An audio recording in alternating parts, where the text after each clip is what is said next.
Some people call us fanatics. I consider ourselves enthusiasts. I am KaijuNoir, and this is episode 3 of Shuwatch! Super dynamic.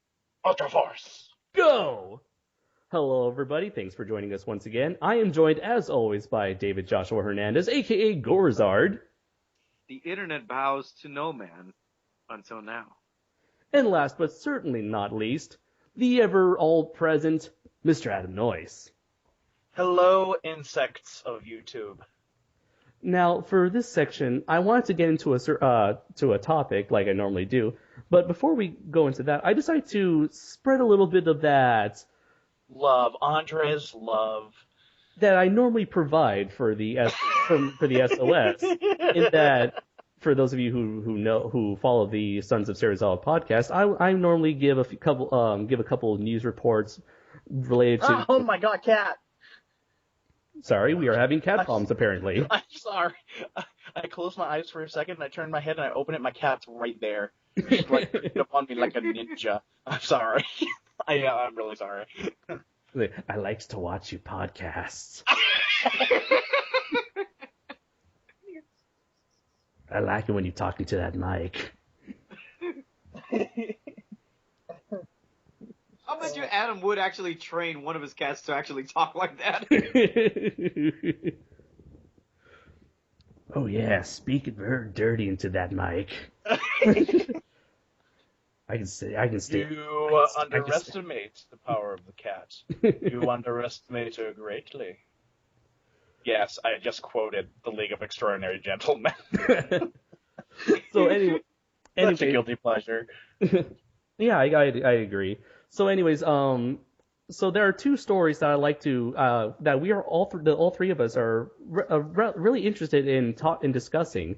The first of which being the news surrounding Quentin Tarantino's recently canceled film, The Hateful Eight. Now, for those of you who don't know, Tarantino he was working on a script for another Western, and he shared that script among six people.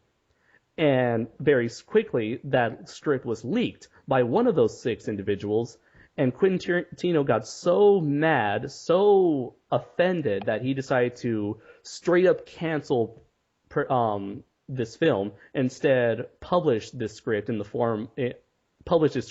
I guess in a novelized form. And he is currently suing the person who leaked the script and was making money off of it. Yeah, Quentin Tarantino's an ass. As we sort of established last episode. Typical Quentin Tarantino attitude.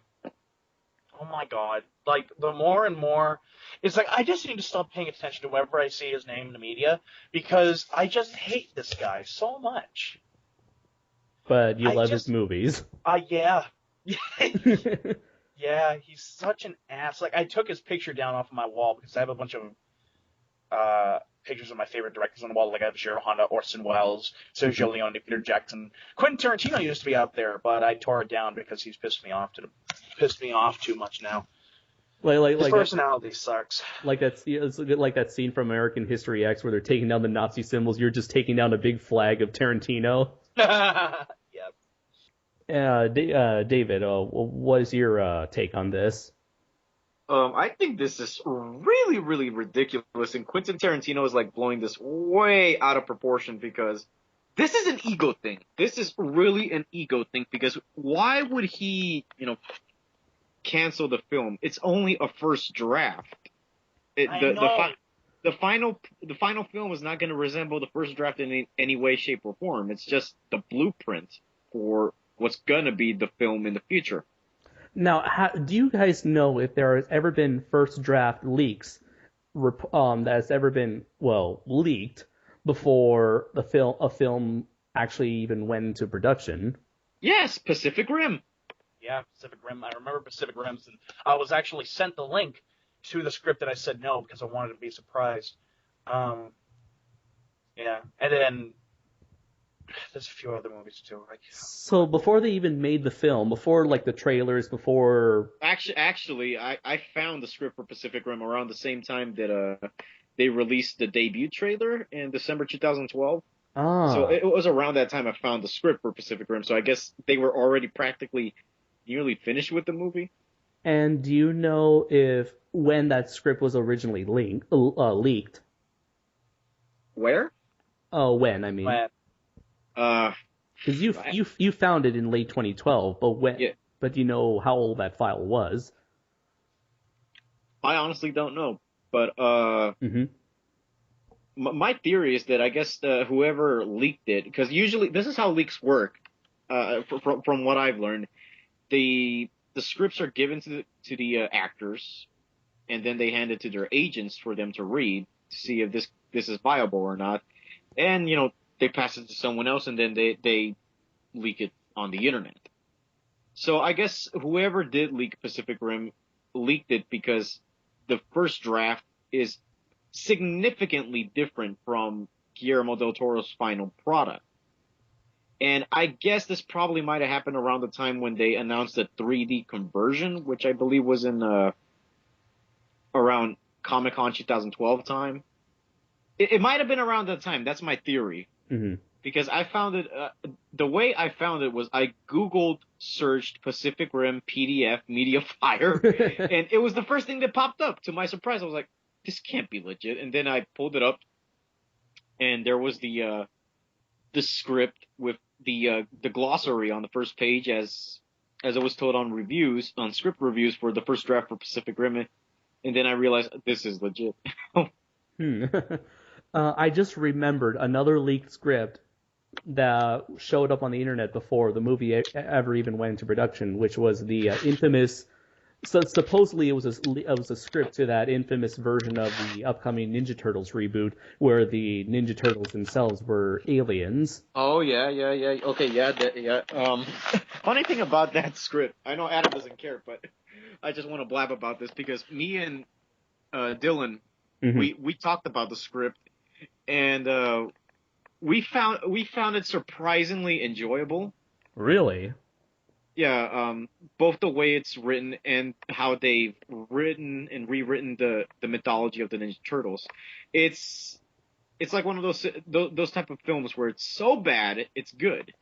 Oh, like another like Howard the Duck or something. Yeah, yeah, kind of like that. Well, I really hate to compare it to this, but more like Independence Day type of bad and good. Oh, okay. Like that. But Now I'm picturing Raph just punching one of the like Utrom aliens, going, "Welcome to Earth." well, Okay, I'm getting a major echo now. Same here. that Let's was see. me.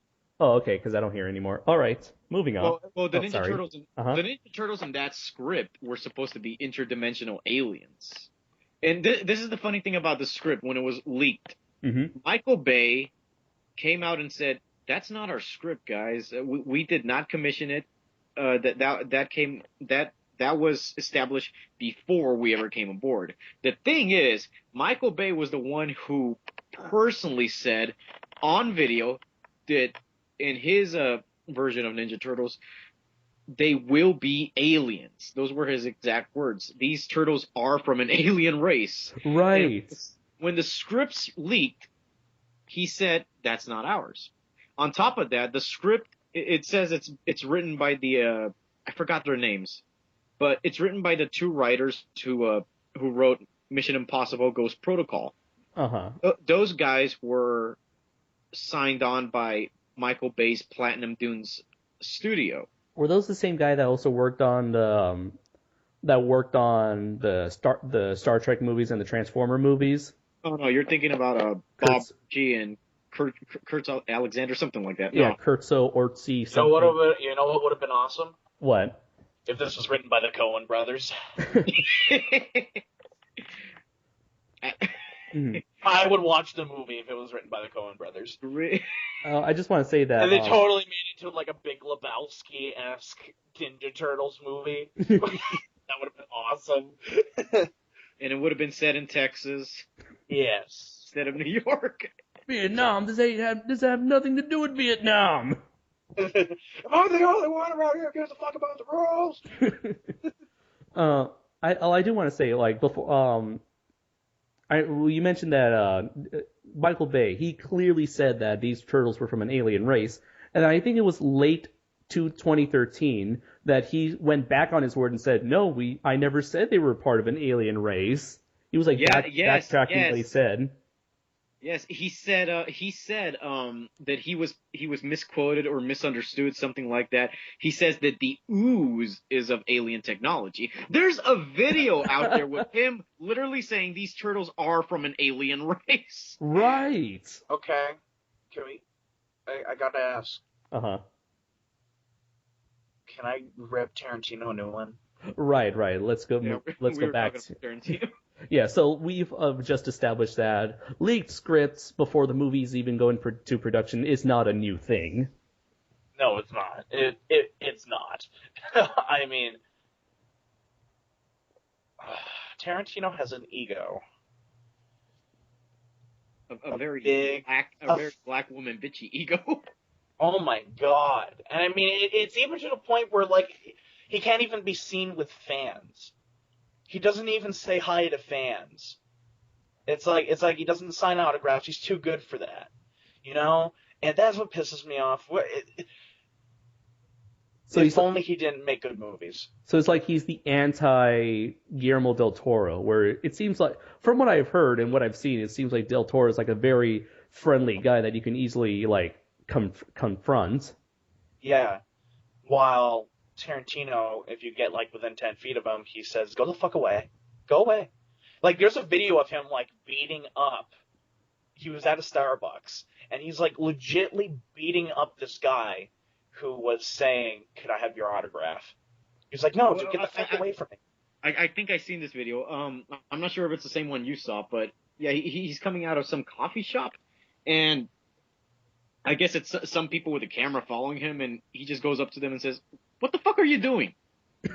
Just out of nowhere, he just starts. Yeah, and then he circles around the camera lens and goes, "What the fuck is this?" Yeah, and he hits the camera. He clearly hits the camera. Yeah. And the guys are just like, I just need proof that I've seen you. I've seen. And the guy's like, "Dude, get the fuck away from me. I don't ever want to see you again." And I was like, "Dude, what the fuck is this guy's problem?" Maybe he's one of those people who got tired of the fame and attention that he received in the years since his, first movies. There's a lot of people that are tired of all the paparazzi stuff, but they don't freaking do what he's doing. And seriously, the fact that a guy leaked the first draft of the trailer for his new movie, and he's completely shutting it down and suing the asshole, which I mean, yes, the guy is an asshole for leaking it. And making money off of it. Yeah, but seriously, shutting down the goddamn movie? Are you serious? This is all Quentin Tarantino. This is not that guy anymore. This isn't about that guy anymore. This is about Quentin Tarantino. And this now has just officially made me hate that man. Made me hate Quentin Tarantino's guts. I'm still going to watch his movies, but because he makes good movies. Right. I'm not going to deny that. He makes good movies. Yeah, I'm pretty sure there is a line of separation between the artist and their art. Right. I mean, let's see. I'm trying to think of another example of a director that I can't stand personally, but I like. Mel Gibson. Warren Beatty. No, I love Mel Gibson. Warren Beatty. Warren Beatty's an example. Wait, the guy, the actor from Dick Tracy and yes. Bonnie and Clyde. Yeah, I absolutely hate his personality, but I love his movies. George Clooney. Hate George Clooney, his personality, but love his movies. But I mean, Quentin Tarantino is definitely the top of that list. I seriously. What pisses me off about Tarantino is not his attitude or behavior. That does piss me off. But what really pisses me off is that he can rip off a movie, an existing source material, and he can get away with it. Right? He can. Wasn't Reservoir Dogs like an unofficial remake of City on Fire?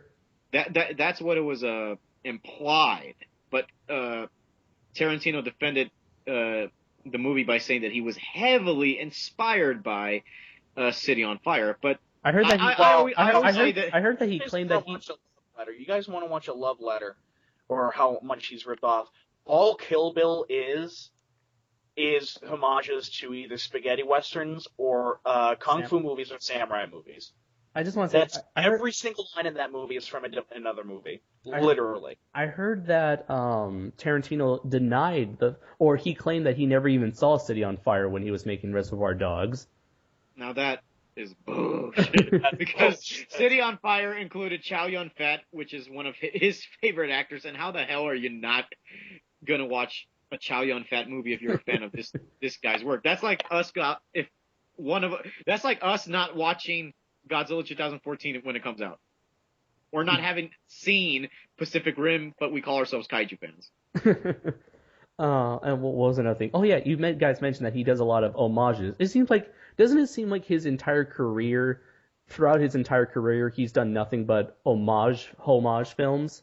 It's funny that you mentioned that, because when the Hunger Games came out, they started, doing the comparison between Hunger Games and Battle Royale, and there was this article I read where this reporter defended the whole similarities between Hunger Games and Battle Royale, saying that Quentin Tarantino, that the author of Hunger Games took the idea of Battle Royale and built upon it. And this reporter concluded by saying that Quentin Tarantino has built his career on this principle, which is so true, because basically all of his films are unoriginal. They're either based on something existing or quote unquote homages or inspirations from existing source material. Like his last film, Django Unchained, which seems to be like a mix of spaghetti westerns and blaxploitation films. All that movie was a love letter about. So I have a feeling I'm going to get angry in about 5 minutes because some bitch commented on what I want to talk about. I posted on Facebook what I want to talk about on my section. Some bitch commented on it, and she's like, "That's because this movie is this, and this," and it's really pissing me off because she's missing the point of why I posted that. And I'm getting really pissed off at this cunt. But miserable cunt. But a family podcast. A family podcast. Where is that comment? Okay, so I wanted to ask you guys one last question before we move on to the other news topic. If your guys' first draft script was leaked before you guys could go into production or even cast some actors, what would be your guys' reaction? Well, I can tell you right now that as I'm letting my cat out, I will tell you. My door doesn't want to shut. There we go. I'm having a lot of technical difficulties here. We're in my studio. Anyways, I would tell you this. If that happened, I would. First off, I'm not that much of a writer. I would go up to somebody else and I say, help me change it enough so if people read that first draft, they're still going to see a different movie. Or they're going to see something close enough to it, but yet it's different. Basically, I'd hire a film doctor. Film doctors can be extremely useful, and they're an extremely underrated position, in my opinion. I prescribe 2 rewrites. I just prescribe 2 rewrites. Well, if you want to know who a film doctor is, let's see. The guy who brought us Godzilla King of the Monsters is a film doctor. The American version of the 54 film? Yeah. Okay. And as for you, David? How would you react if your script was leaked? Well, I wouldn't be too mad about it because, like I said before, it would be a first draft. Also, it's publicity. Yeah. And like I said, the first draft is just a blueprint on what your film's eventually going to be. It's going to change. Only a small % of the ideas from that first draft will make it to the final film.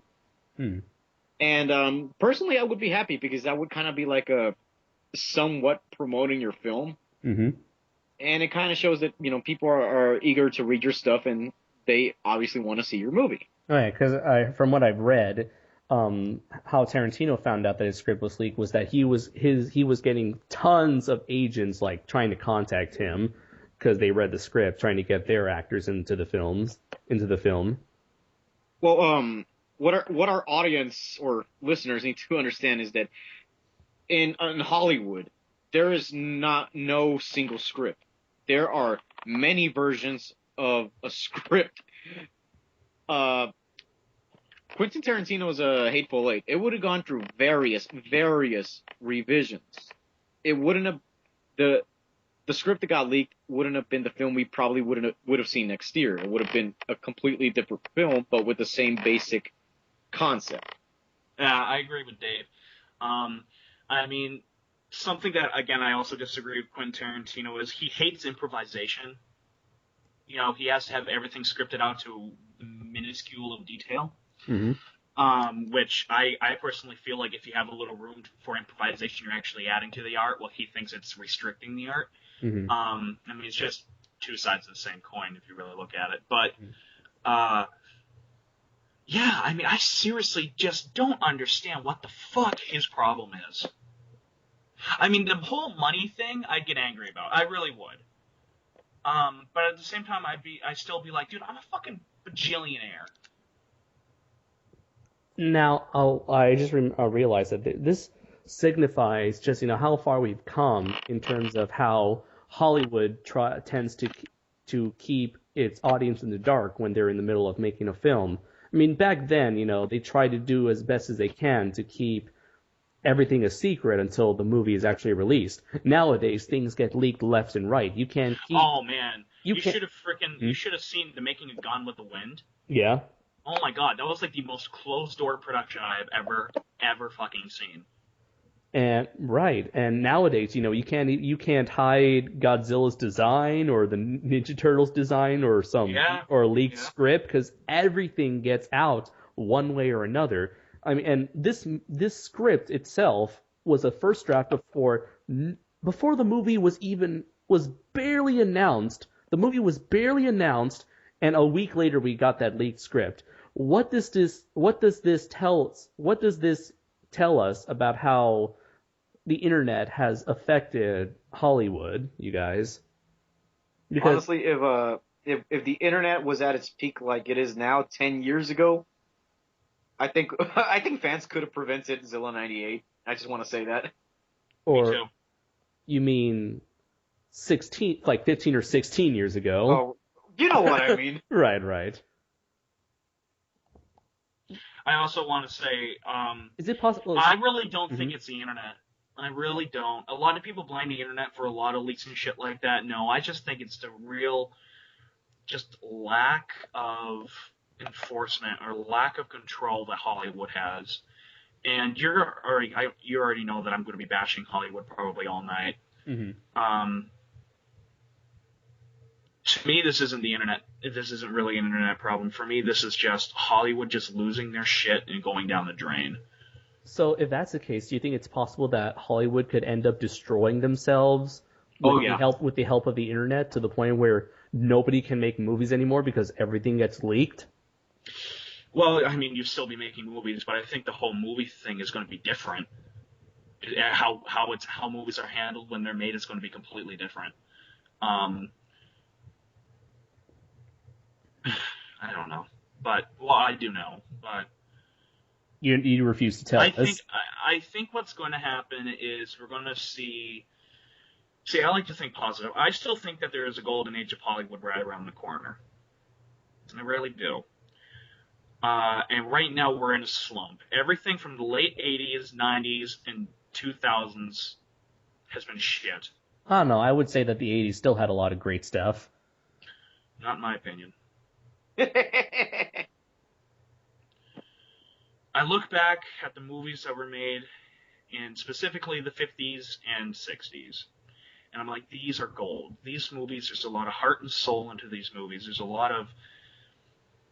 was a lot of cleverness to it. Even just the design of the posters, even just everything with the movie was just so meticulously well handled and everything like that.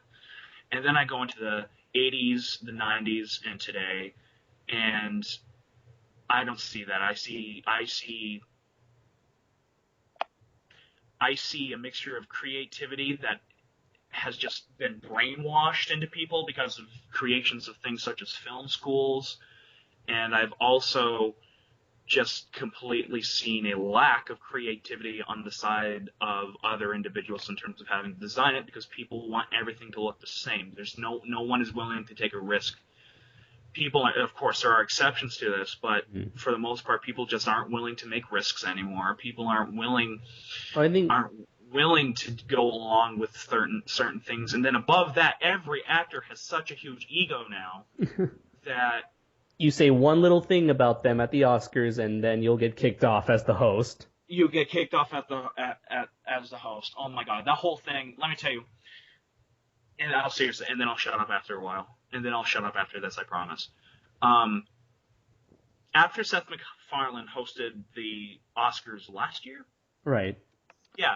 First off, he totally made me love the Oscars, because I kept laughing every single time he was on there. One of the best hosts I've ever seen.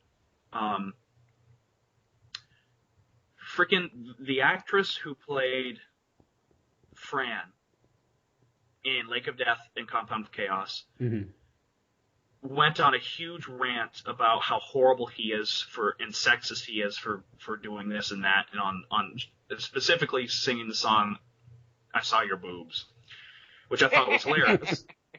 And I don't understand why women have a problem with that, because those actresses were willing to show their boobs for the world to see. So why are they complaining? Anyways, and I answered back during a filming session. I said, I think you people just need to calm down, all right, and realize that that's what Seth MacFarlane does.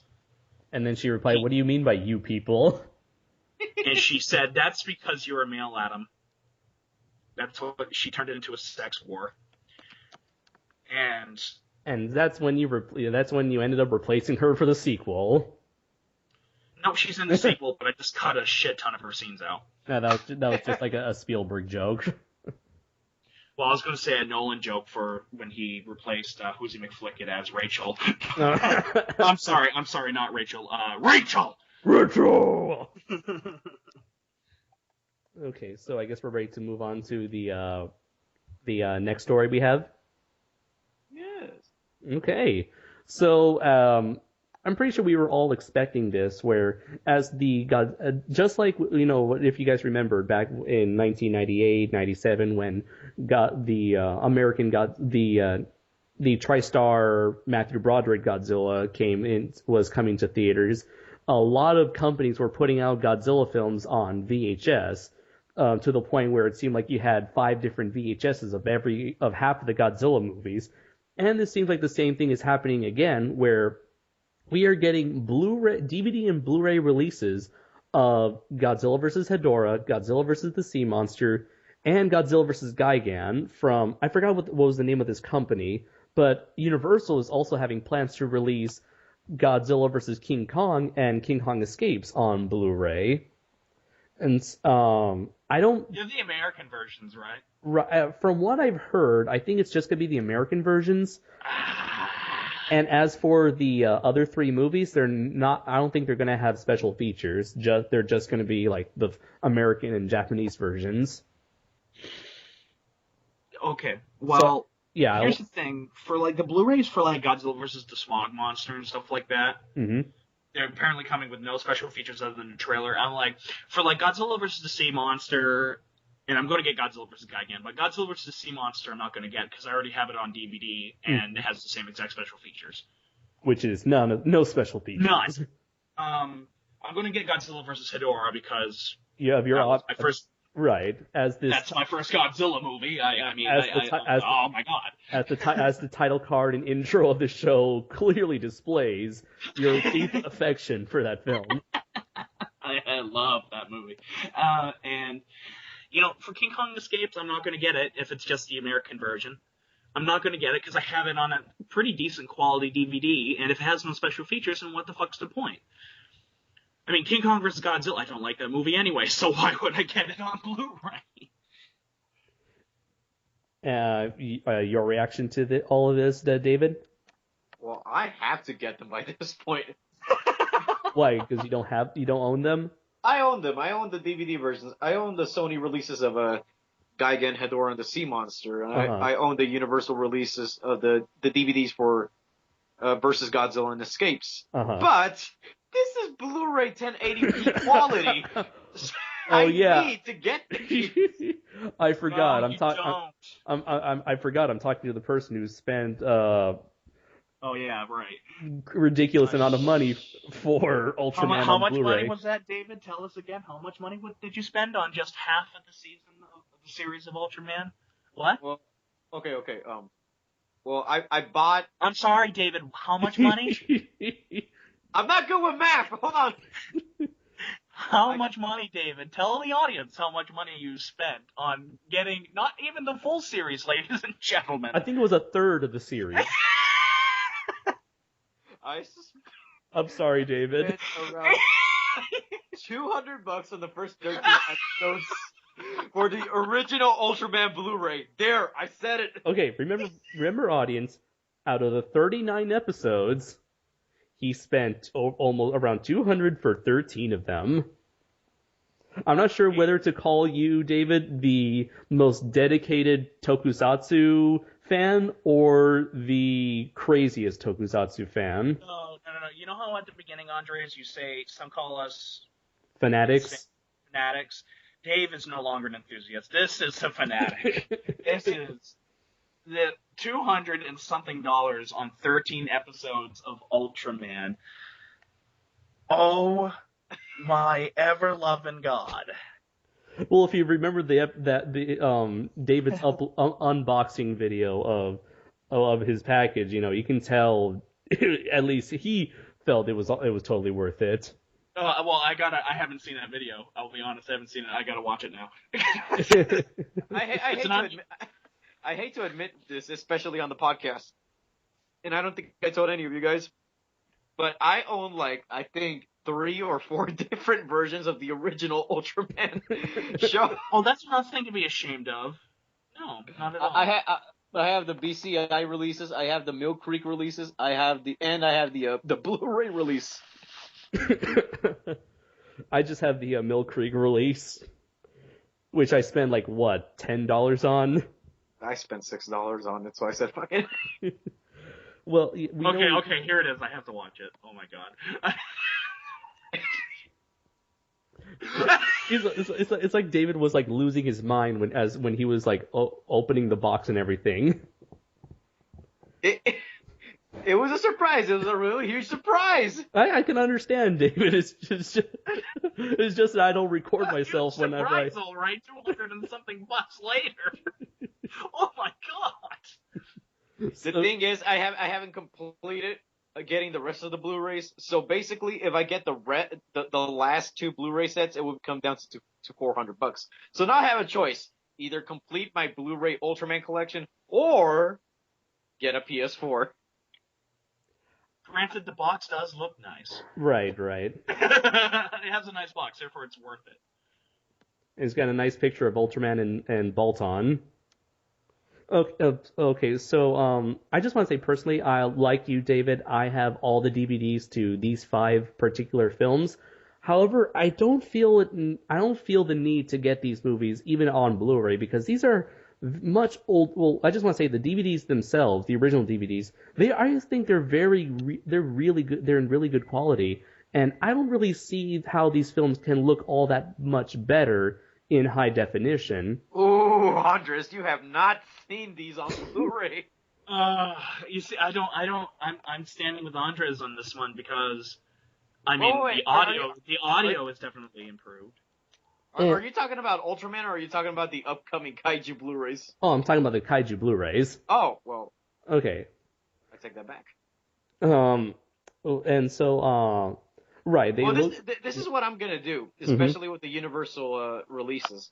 Mm-hmm. This is my fear. I'm afraid that Universal is just going to get lazy, like they are with not releasing the Japanese versions of the films. Because up to this point, they could negotiate with Toho to get the Japanese versions because they're now in partnership with Legendary Pictures, who has connections with Toho.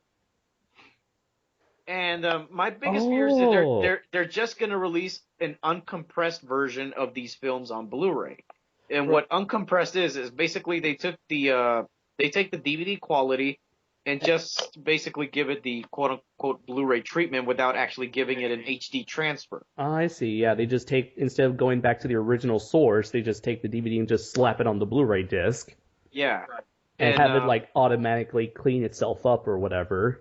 yeah, I'm afraid that's the fear I have with the Universal releases. However, I kind of have a little bit more faith with the Kraken releases. I have no idea why because I don't know nothing about this DVD company, but Same here. knowing big corporations like Universal, Mm-hmm. they tend to get lazy and deliver lackluster products. Mm-hmm. And they already have an excellent quality transfer of both of those movies. So I wouldn't be surprised if they would just say, just slap the DVD versions of them and just call them the Blu-rays. Maybe this Kraken company will pull a Media Blasters and just get Well, I just subtitled wanna say, versions of the special features from the Japanese DVDs. No, they won't. They No? won't. And I can already tell you, if those box art are anything Mm-hmm. like what I'm seeing, They do. Those box art do look very similar to the classic Media box arts. yeah, as in they look extremely lazy.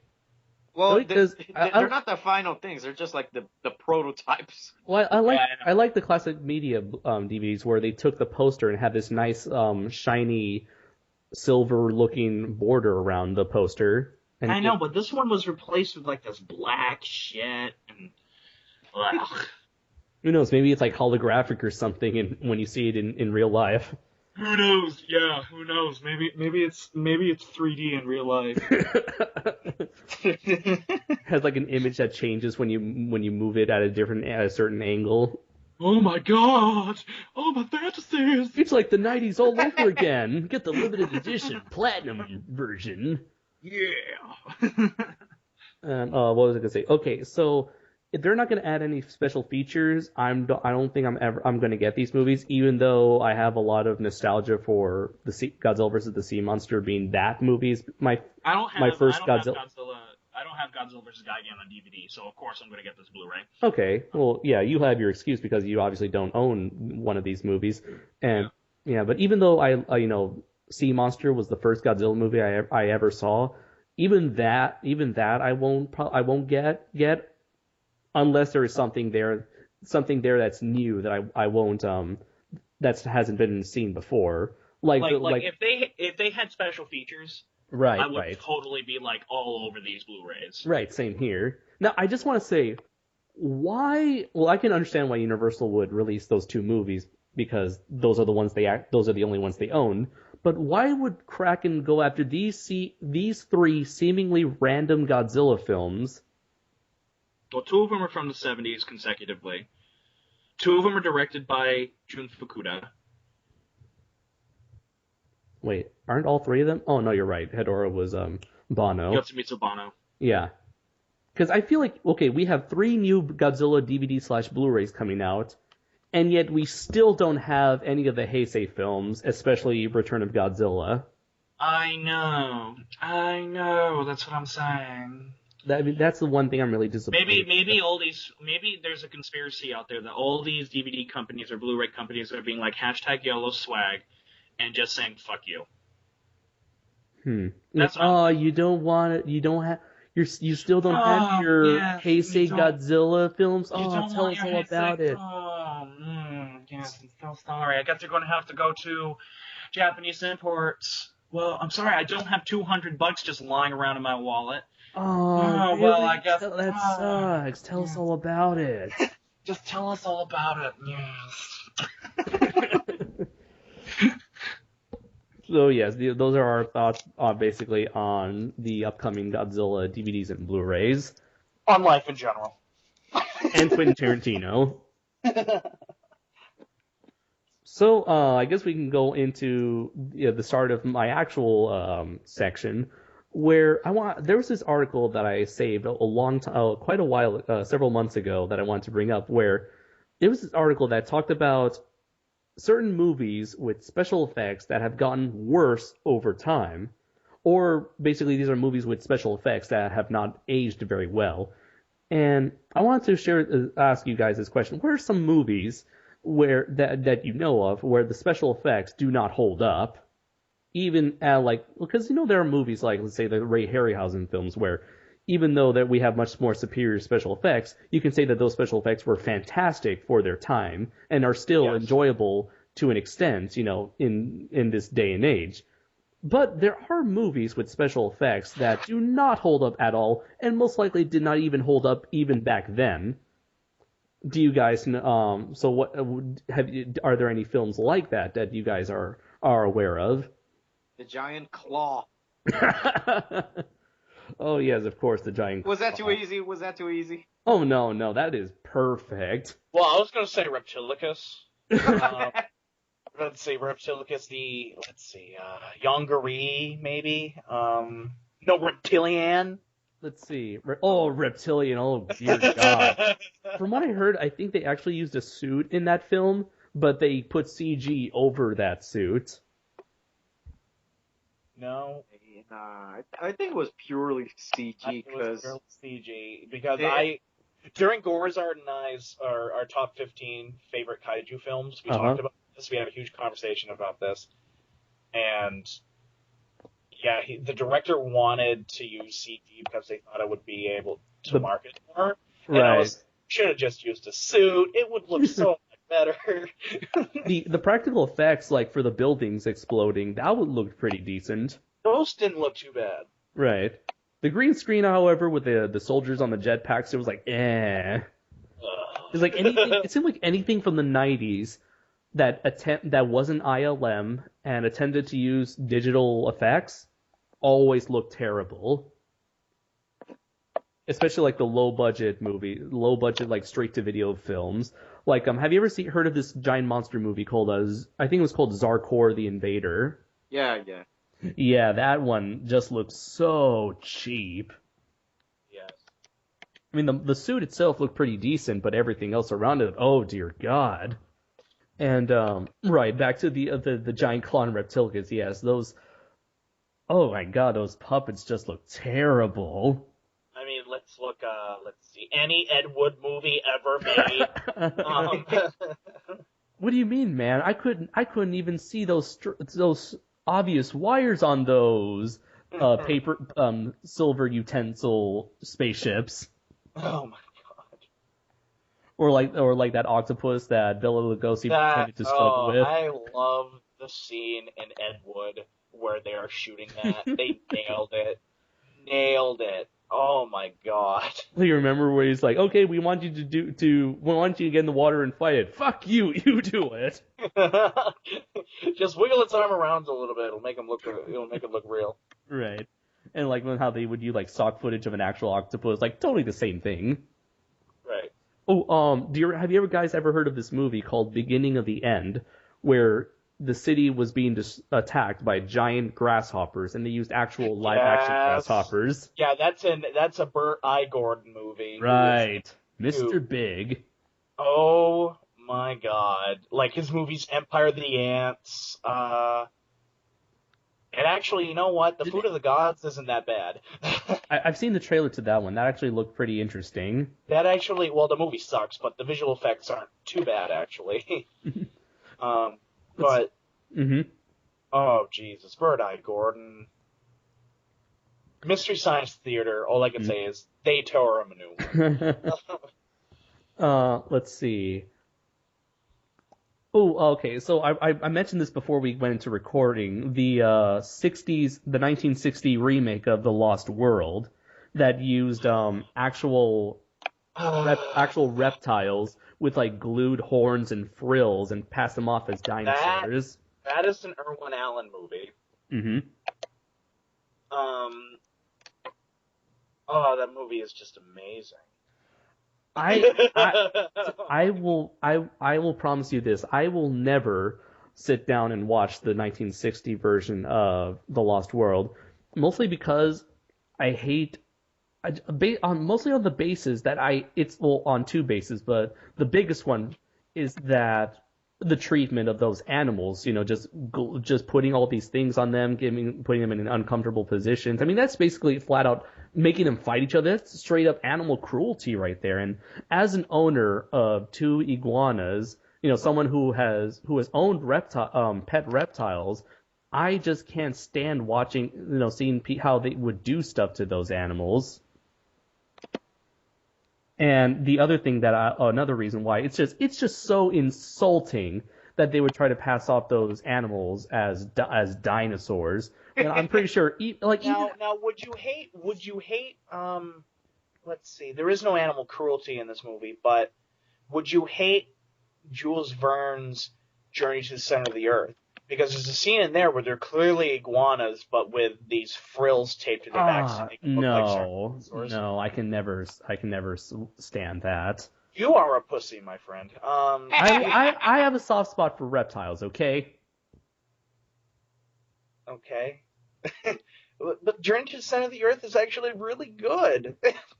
I don't know, man. I just whenever I see those live action reptiles, I just think of what they're going through at that time.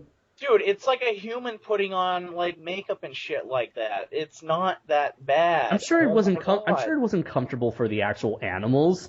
Well, it's not that comfortable for humans either. No. Oh my god! Why don't you ask Haru Nakajima what it was like to wear the Godzilla suit? At least he did it. He made a conscious decision to do so. But what if these reptiles were like, you know what? I want to be famous one day. No, they don't have consciousness like that. Oh, how do you know? How do you know? Because they're animals. They're animals. But we're animals too. Technically, they aren't animals; they're lizards. But oh wait, never mind. No, they're not. They're not. They're giant chickens. Tiny dinosaurs. They're not even related to dinosaurs. Crocodiles are more related to dinosaurs than lizards. Is that why they eat people? I don't know where you get your logic, David. It's David logic. It's a new internet thing. David logic. Say bears eat people. That makes them dinosaurs, right? Hey, if a bear kaiju is possible, so can there be a bear dinosaur? No. No, I don't even know how that means. So yeah, the lost thing you can cross Godzilla DNA with a rosebud plant. Oh wait.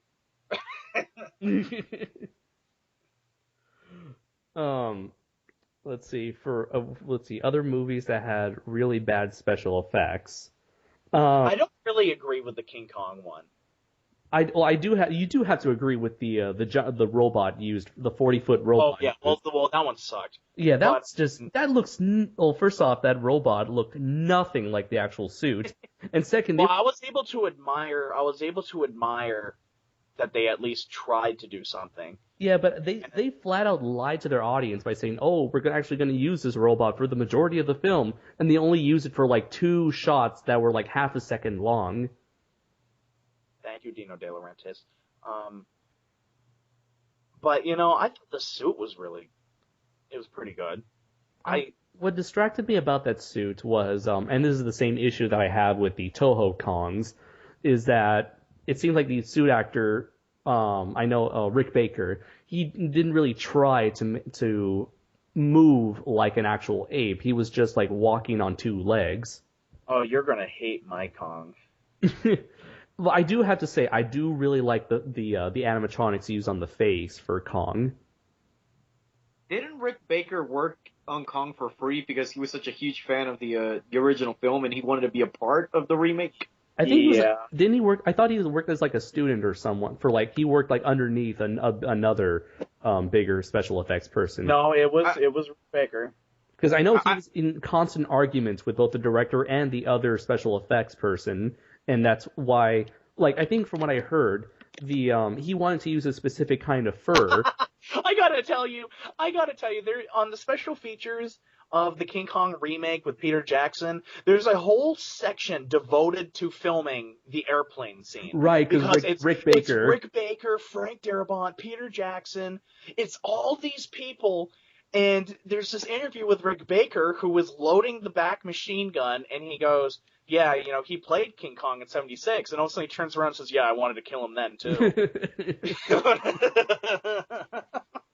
He's like, I brought him into this world. I shall take him out. I was just like, this is fantastic. That was wait, on where? Because I have 2 copies of King Kong, the 06 one, the 05. Thank you very much. 05. This is I'm assuming that you Adam are referring to the 3-disc extended edition. The 3.5 hour long making of the movie thing. Yes, on the 3rd disc. Yes, I have that one. Excellent. It is so funny. It is.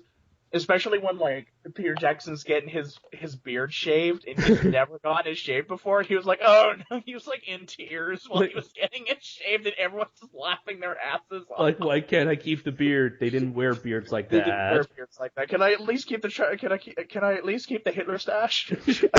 Oh, God, I look like some 80s porn star. He's like, no, I can feel my strength slowly draining from my body. My strength came from my beard. I've lost the will to direct. I love the relationship he has with Frank Darabont because they're really close friends. And Frank Darabont's like, I would have swum to be able to do this. I would have swam across the Pacific Ocean just so I could become a pilot to kill King Kong. It's just is this special feature on the internet? No, I have yet to find it on the internet. Find it. It is so funny, David. And then there's this whole epic moment where they're all walking towards their planes, and there's this epic music playing. Almost like that scene from Apollo 13. Yeah, that's what it was like. I was like, oh my god. Well, I shot my tail off. We're going down. Quick, let's at least try to shoot a couple rounds into Godzilla before we die. I haven't found the video, but I think I found an image. And it's Peter Jackson, Rick Baker, Andy Serkis, George Lucas, and Frank Darabont. No, that's not them. No, it was Rick Baker, Peter Jackson, Frank Darabont, and his co-director. Those were the pilots. I guess you can try to Google King Kong 05 pilots. So He disappeared. Well, anyways, what I wanted to say was with the King Kong suit, from what I heard that Rick Baker originally had plans for a certain type of fur to be used for Kong, but because the other 2 people didn't agree with him, they used a cheaper fur that ended up getting fleas, and so the rest of the production crew ended up having a flea problem because of their decision to use the inferior fur. Really? Because I heard that King Kong suit belonged to Rick Baker, and that's the reason he was hired, because he was the only one who owned that suit and was allowed to play King Kong. Oh no. He was forced to do King Kong by the other people he was working with. From what I heard, he hated being in that suit. Well, I don't blame him, but he still got to play King Kong, Yeah, not many people can say that, but yeah, I guess so. It's kind of, I'd say it was worth it in the end. In my Godzilla series, what I have is I do have King Kong walking on the 2 legs, and I have that because he's grown so big and he's gotten so big of muscles that he's basically kind of been able to sort of be able to hold himself upright. That's how I explain it. But I fucking love. I don't know why. I guess it's the whole Suitimation thing. I love Suitimation. And so that's actually, it is one of the reasons why I will watch Kong 76 other than for the soundtrack, is I love the Kong suit. I love Suitimation, man. I don't know. I mean, like I mentioned before, I like the overall look of the suit, but the way that he moves just always takes me out of the movie whenever I see him. I just have a quick question, though. Right. Okay. if that's a pelt that they were using for the fur, how the fuck did it get fleas? I don't know, really. I mean, I'm not sure how they put the suit together, really. Okay. Maybe, I don't know. Maybe just fleas Google. were attracted. Google! David, what is your opinion on the special effects of Kong 75 or 76? It was 76. 76. What is your opinion on the effects of Kong 76, and how do you think they hold up today? They're not bad. Oh, I mean, I watched Kong 76 not too long ago, and I felt like this was a film where I could, legitimately say that the special effects did not look fake. I mean, that some of them are pretty convincing, some of them look pretty, noticeable, but it doesn't look that bad. One thing I will definitely say is I really love the animatronic hands used for whenever when the scenes with Kong and Dwan, was it? Yep, Dwan. What? Oh yeah, she was such a hipster that she thought Dawn was too mainstream. Yeah. Right. Sleep is too mainstream.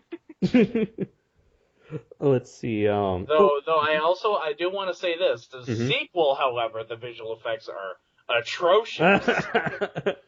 And if you thought Kong didn't attempted to act like an ape in the first one, and here he's straight up human. It's like straight up like a episode of The Honeymooners if they dressed like gorillas. Now, another film that we talked about a little bit about in the last episode was the 2011 prequel to The Thing, aptly titled The Thing. The Thing, which is retarded. But here's what I heard. They actually tried to come up with a bunch of titles, and they said, screw it, let's just go with The Thing. And what's weird is that, like, at Universal Studios, they had a short, like, Halloween attraction, which I think was, like, just one of those scary maze attractions, and it was called The Thing Assimilation. And I thought to myself, that would have been a decent title for a Thing prequel. At least it's better than The Thing. Indeed. But anyways, yes, the movie is barely 2 years old, and even still, you just look at those special effects and you're like, what the hell? Yeah. And like, it seems like this is a problem with a lot of modern day Hollywood films that use a lot of CGI, where it's the kind of CGI that only looks good in the dark. Otherwise, if it's in like broad daylight, the CGI looks like very shiny and almost gives like a glossy look. And that was the problem I guess you can say that was the problem that Jurassic Park had in 1993. I know. I know.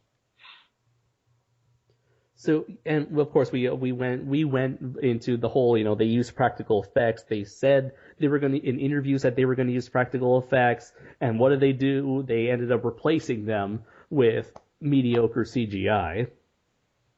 That's a sad thing. That's a very, very sad thing, especially for the people who poured their heart and soul into creating the practical effects. Mm-hmm. I really want to see the alternate cut. I want to see the alternate cut to that movie so bad. Mm-hmm. Because we don't really get practical effects that often anymore. No, we don't. Which is another complaint I have with Hollywood. And also, it seems like they're willing to use CGI, even though it's technically more expensive. It is more expensive, but it's more quicker to produce. Another problem I have with Hollywood. I mean, that's why there's so many films nowadays use like CG blood effects because hey. Oh, that bugs me so much. Same here. Because I'm working on my films, all right, and we're using physical effects, and I'm like, yeah, these look pretty good.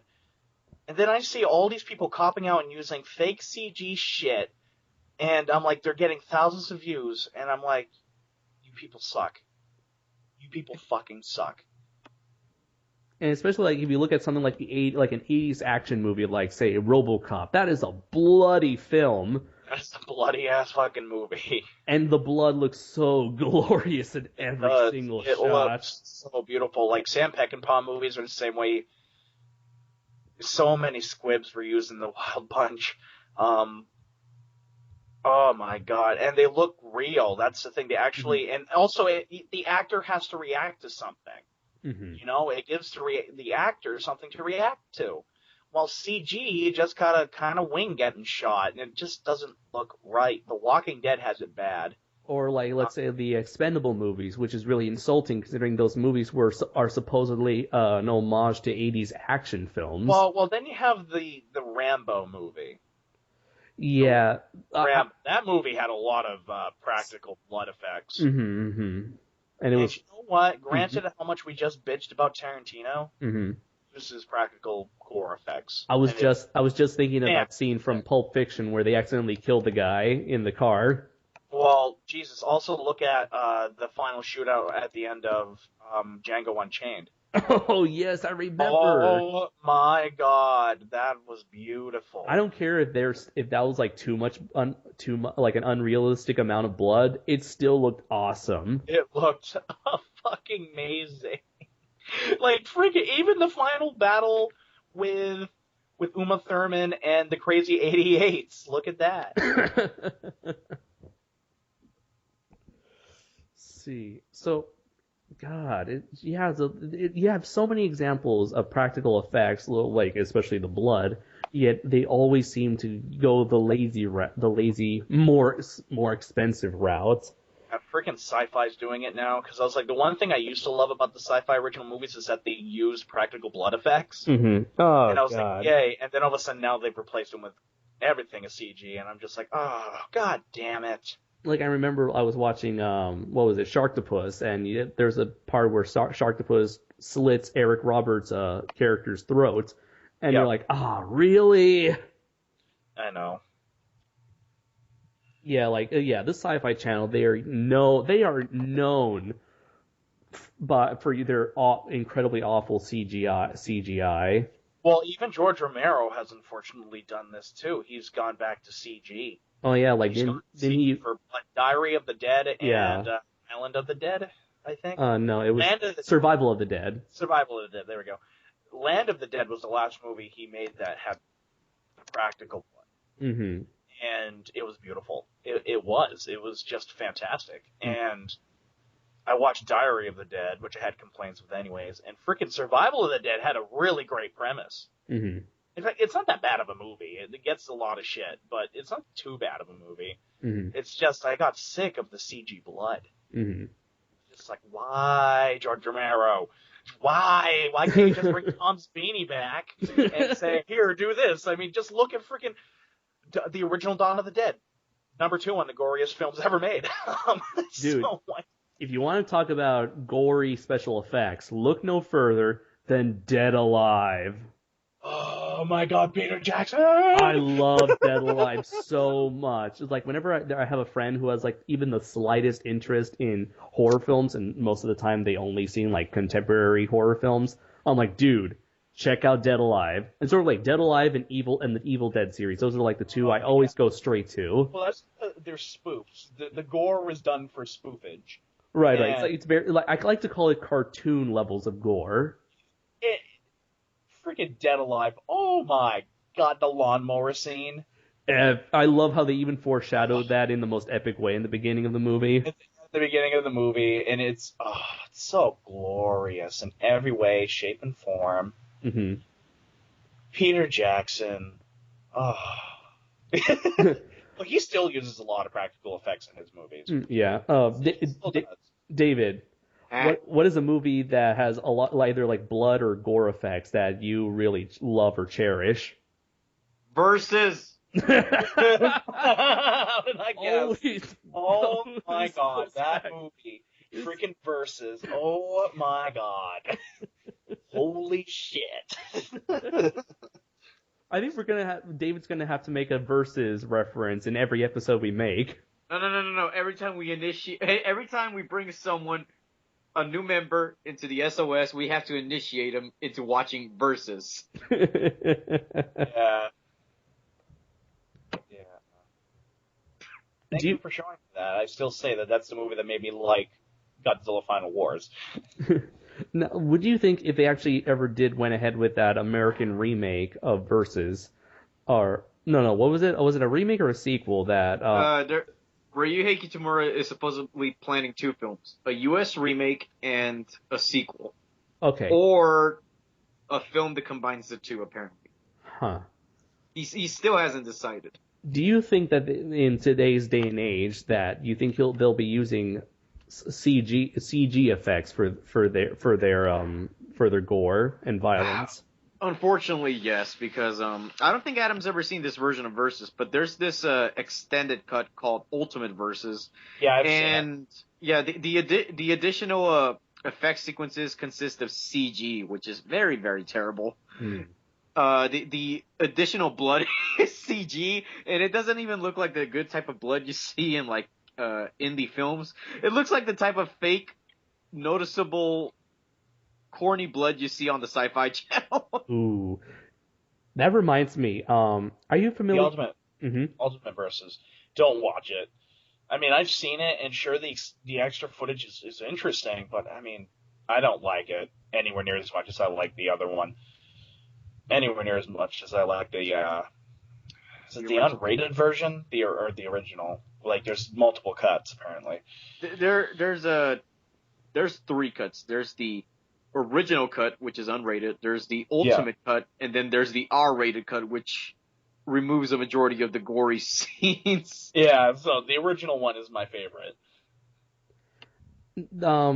This talk of like Japanese CGI reminds me of this company. How many of you are familiar with a film company called Sushi Typhoon? Oh, yeah, I know which one you're talking about. I know the type of films these guys make. Oh, yeah. It's like it has like a very like, I guess you would call it elementary school mentality of what a mature film is supposed to be like, where it's like nothing but like gore and swearing and sex jokes all the time. Asia. And so I think they made movies like what's it called, Robo Geisha, Tokyo Gore Police. That sounds awesome. Robo Geisha. That sounds amazing. And what was that other one? I think it was called Alien. I'll get into that soon. Alien versus Ninja, where the aliens are like. And I think it's not, their names aren't stated, but they were responsible in some way for that god awful kaiju parody Death Kappa. And just wondering, have either of you seen Death Kappa? I've only seen the action sequences. That's it. Oh my god, those effects for Death Kappa look so half-assed. Like, you can't even say they're trying to pretend to be a kaiju parody by showing the strings all the time or whatever, because on purpose. But because, I think I mentioned this in my review, where even like the Showa series of Godzilla films look much better than this. And yeah, a lot of the Sushi Typhoon films, they use a lot of CGI, and a lot of times it doesn't look all that good. And but Karate Robot Zobogar, I actually own it on Blu-ray. Zaborger, not Zaborger. No, it's Zabogar. Well, that's how Are you sure? They would say it like Zabogar. And let's see. I think it ends in an AR. Zaborgar. Well, that's how it sounds. That's how it looks like. Zabogar. Okay, you might be right. You might be right. I'm looking at the Japanese translation, and it's Denjin Zabuga. There's no R. There's no R. There's in no the R. Japanese translation. It's Zabuga. That's why they pronounce it like Zabuga. Zabuga. Denjin Zabuga. I regret to say that I actually bought the Blu-ray to that movie. I regretted it. Oh, really? Okay. I'm really curious as to your thoughts on that film, because I don't think we've ever mentioned it in any sort of conversation, both on or off mic. I was gonna review it, but then I thought, oh, fuck this. I think it's not a bad movie. It's not a okay. Technically, is a bad movie, but it's a bad movie where okay, I can probably live with this. But my problem is, the same problem I had with Def Kappa, Gihara, and Reigo Raiga. It's where supposedly they're. Well, okay, so in the case of Zaboga or Zaborger, whatever, it was supposed to be intentionally a parody. You know what? You know what? How about we just call him Zabooger, just for the hell of it? I don't know. I think Zabogar is too awesome to be called Zabooger. Zaborgar. I'm just gonna go with Zaborgar. Karate Zaborgar. Zaborgar. Anyways, when I saw this, like the trailer and the poster, I thought it had potential to kind of bring back that classic tokusatsu genre for a new generation, or at least walk down memory lane. But this, I had no idea that this was a parody. You do know this was an adaptation of an older series from the 70s, right? And this is nowhere near close. Really? Because if you remember in the credits, they actually show all the footage showing all the material that they got their stuff from. Yeah. But the thing is that I doubt that in the original show, I doubt that the main character had sex with the alien woman with tentacles. Oh, yeah. I doubt that one of the Kaijins are called Diarrhea Ant-Man. Diarrhea Ant-Man. And I doubt that the main character gets diabetes at the end of the show. I do remember that when you see the actual old school like footage in the credits, you see these 3 robot football player henchmen, and in the actual film they replace them with like they're still robots, but they're like attractive Asian women in football gear. It's funny that you mentioned that because I'm looking at that right now. And they're like dinosaur breasts or whatever. It's like yeah. The thing is, I overall really enjoyed Karate Robot Zaborgar, but the thing was, a lot of the humor did not sit well with me at all, especially like all the sex related humor. However, I felt like unlike a lot of the other Sushi Typhoon films, I felt like this one actually had a level of heart and passion into it, especially with the relationship between the main character and the robot Zaborgar. They almost had like a brotherly relationship. And I like the second half of the film where it's like this giant time skip where it's almost a bit like an over the top version of like The Dark Knight Returns. But yeah, I guess I was able to overlook the annoyances of this film more than I could with, say, Death Kappa or Riga. I mean, it's still among that level, but not in the same way, because with Zaborger, they were intentionally trying to be, a comedy. They were intentionally trying to be a comedy, because. Right, of course. You wouldn't see in Death Kappa or Riga a giant girl attacking Tokyo and asking for a cell phone. Right, or a guy trying to light his fart a guy in a wheelchair lighting his fart on fire so he can like kamikaze himself into that robot girl. Which doesn't make sense to me up to this day. And this is coming from diehard kaiju fans. This does not make sense. The science is not sound here. Oh, right. If you want to see a film where the science is definitely not sound, you have to see Zaborger. Yeah. Wait, was that a recommendation, David? It wasn't a recommendation. It was just if you're curious about unsounding science, then Zaborger is that film. Well, I am not recommending this film. There are way better tokusatsu films out there that you could spend your time on. This is not one of them. And for me, I actually do recommend this film. And I do have to say, I really love how the actual suit used to portray Zaborgar, actually, it's almost exact. It pretty much 90% looks exactly like the original suit from the show. I felt like this was almost like an FU to like Michael Bay's overly designed Transformer designs. You know, it's like, who cares? We're going to make this guy look just like the one from the show. He's going to be just as cartoony and awesome looking. No, it's a booger. The booger. Well, imagine if, like, Sushi Typhoon got their hands on, like, Japanese Spider-Man. They made like a sex-filled parody of that one. I would watch it. I would watch that in a fucking heartbeat. At least Leo Pardon would look just as awesome. The main character who plays Spider-Man would probably be an abusive boyfriend. Oh my god, yes. This image right here. Yeah, they replaced the three robot football player henchmen with these women. It just goes to show you the mentality of a Japanese special effects filmmaker. Although knowing David, I'm pretty sure he didn't mind this change. Oh, I didn't mind this change at all. Oh, sweet mother of Jesus. They can run my quarterback any day. Oh, snap. Now, I don't know football. I don't follow football, and I don't care about the Super Bowl. So what I just said right now doesn't make sense to me, and I have no idea what I just said. You know, I forgot. I'm pretty sure last time I was in Vegas, there was like this advertisement at one of the at the hotel my family was staying at for this, I guess, female version of football where they were dressed rather provocatively. And I forgot what was the name of this football. I'm pretty sure it wasn't called strip football or something like that. But they had a name for the football?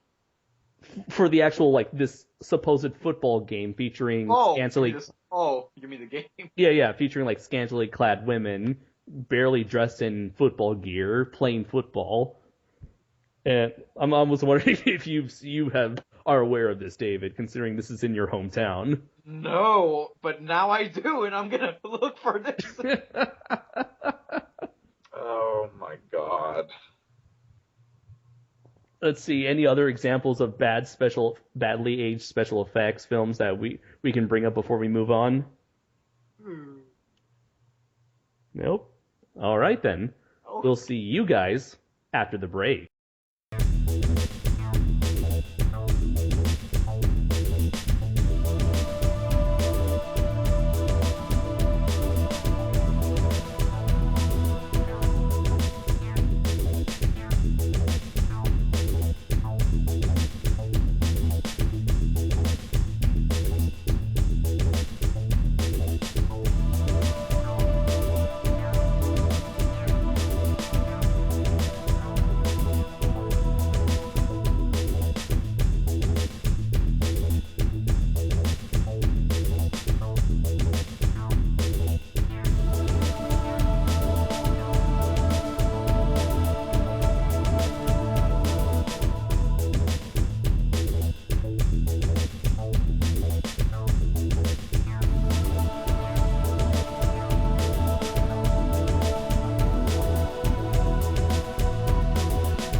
Greetings, my friends. This is my section of Shuwatch, where you will spend the next 30 to 45 minutes of your lives. Here I am God, and there is no turning back. When that's over, I'm here to complain about Hollywood. What a shocker. There is a film that has just come out. It came out on, let's see, according to this, January 24th of 2014. It made its public debut on that day. So really recently. And it's a movie called Give Me Shelter. And the movie has, it's about this girl who is her parents are abusive, right? And this is what I've got out of it so far. I really want to see it. Mm-hmm. Her parents are very abusive, and she gets thrown into foster care. And she gets this boyfriend thing, and she gets pregnant. Okay. Her foster parents want her to get don't want her to keep the baby, but she really wants to keep the baby. And because she wants to own up her stake, she wants to raise the baby. And basically what happens is she gets out of, the whole film is about her trying to get out of the foster care system and into this new organization, which basically, it's made up of nothing but apparently other girls that are basically going through the same thing as she is. And it's based on a true story. It is. It's based on a true story. It's based on a book that was written by this girl. The organization it's based on is real. And also the director of the movie was in foster care forever and was heavily abused as a kid. And so he felt it was his personal obligation to make a movie about this, or about the subject. And why I want to talk about it is because this movie is getting shit from Hollywood. Shit from Hollywood. There's been boycotts for this movie taking place in Hollywood. People are trying to get it plugged from the mainstream, release because of this. People are even sending death threats to owners of theaters so that they don't play this movie. Major critics are panning this movie, and not for the fact that none of the performances are good, because this movie has a lot of big actors in it, such as Brandon Fraser and James Earl Jones. And apparently Vanessa Hudgens. Yes. Yeah. I love Vanessa Hudgens. She's a great actress. But I'm like, oh my God, just because this director wanted to do something new, he wanted to present, God forbid, he wanted to present some moral values in life. Hollywood has completely shut him out, and has basically sealed his fate as a director. Because he wanted to make something new, because he wanted to tell this story, because he wanted to give this point of view of a certain issue that kind of goes, that without a doubt goes against 99% of Hollywood. And this just goes into why I hate Hollywood with a goddamn passion. Now, would you mind going into detail as to what exactly Hollywood seems, or the media, the Hollywood media seems to have an issue with? They have an issue with the fact that this movie has a message about faith, and it has a message about someone being pro-life. Pro-life. Okay, so are they pretty much stating that pro-life is the right way, or is it just that this is a woman who chooses to keep her baby? That's the movie. She's choosing to keep her baby. Hasn't there been plenty of films like that? I know, and I don't understand why this movie is getting shit for it. Now, I don't understand why. I have not seen this movie yet, but isn't Precious sort of like that, where it's a woman who is pregnant and is like a young teenage girl kind of going through this rough part of her life? Yeah, kinda, and that movie didn't get shit. That movie got hailed. How fucking Twilight Breaking Dawn. Bella chooses to keep the child when everyone else was like, let's abort this fucking thing. Which in this case, I would have been abort the fucking movie, but... Did this, have you seen the film, or how much of the film have you seen so far? I've seen quite a few of the trailers now. Ever since I saw this thing, what happened was I saw it, and you're going to laugh at it, but granted, the one thing that I love about Glenn Beck's channel, The Blaze, is that he does show a lot of independent movies. He shows a lot of, unknown people and lets them get a good start. And this was actually, he wasn't hosting this specific segment, but I was listening to his podcast, and he was talking with the people that made this movie and talking about all the shit that this film has gotten from Hollywood itself. And it's not because this movie has bad acting, it's because this movie is giving this girl chooses to keep her baby. And I'm like, why is that a bad thing? I'm like, why is this getting all this attention? Why is this movie getting all this attention? And because of it, I mean, yes, this movie just barely got released, but because of it, this movie is flopping bad. And this is why I hate Hollywood. This is because they are stifling creativity. Well, it's an independent film from what I'm looking at. They don't. Yes. Not a lot of marketing goes into independent films. I've seen the marketing. I saw trailers for it on TV. And is this getting like a limited release? Yeah. But well, they have to now because of the whole shit storm that they got from the press. So it seems like this is not going to appear at like anyone's local YMC. No, it's YMC, not. AMC. It's not. And you know what's funny? It's getting panned by critics, but audiences that are going to see this movie are falling in love with it. Did this seem like the kind of thing that was like did this seem overly preachy about its message? Well, granted the fact that I'm a person who's pro-life, no. But, the thing that is bugging me about it is the fact that Hollywood has become so uniformed, so unbelievably biased to one side, is that they're shutting people out, really creative people out, just because they don't share the same point of view on a certain political issue that they do. Because that's exactly what's going on here. No ifs, ands, or buts. You have the liberals going up against the conservative point of view. And because of that, you're seeing a lot of people who could be in Hollywood doing great things, unable to get a job, unable to go there because no one's wanting to work with them because they have a specific point of view on something and they voiced it. And because of it, there is an entire section of movies that are just being made that promote one point of view. God forbid if somebody promotes another point of view. God forbid somebody gives another side to the same story.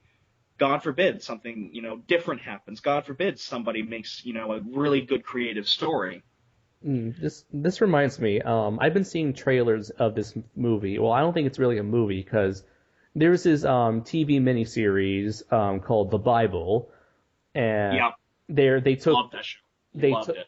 And they're taking the portion about Jesus, and they're actually releasing it in theaters as Son of God. And of course, this is not the first movie that's ever been made about Jesus. But would it be possible? Do you think it would be possible for someone to make a movie about an Islamic or a Jewish or another religious figure, and make a feature film about it and release it across America? You can't do one for Islam. You can't. Right, because there's not allowed to have a representation of Muhammad. Yeah, they're not. Judaism, there is. It's called the Ten Commandments. Hell, even the Bible, there's a huge section of there's the whole first part of the movie is the Old Testament, so. Right, but is there anything, do you think it's possible for them to ever create a movie based on that's something that has no connection to Christianity whatsoever, and have it be a religious film, a religious adaptation? Do you think Hollywood would be willing to support that? Yeah, it's called The Bible in the Beginning, directed by John Huston. I know, but that's Christian. No. The Old Testament's Jewish. Right, but I'm talking about something that has nothing to do with Christianity. Yeah, it's called Buddha. And do you think they'll be able to make a movie based on some sort of on the religion of Buddha? Yeah, and it made millions of dollars. Only thing is, I'm having the feeling that I just have this feeling that perhaps Hollywood is more biased towards Christianity. No, it is the complete opposite. You release something that releases some sort of Christian point of view, it's horrible. You can't play it. You can't do this. You can't do this. You can't do that. That's horrible. You can't do that. God forbid you don't have a black person in your movie. God forbid you don't do this. God forbid you don't do this. just because, and that's what Hollywood is doing. Wait, you can't not have a black person? Are you saying that Hollywood is being overly PC nowadays? Yes. That they have to include everybody, kind of like a Hollywood version of affirmative action? Indeed. Let's see.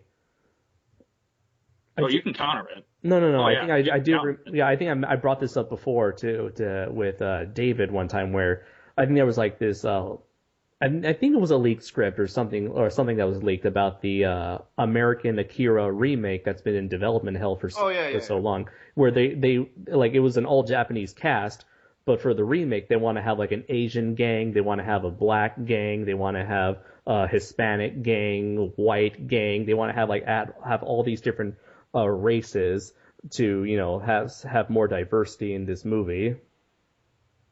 Yeah, the script had a multi-diversal group of motorcycle gangs. Mm-hmm.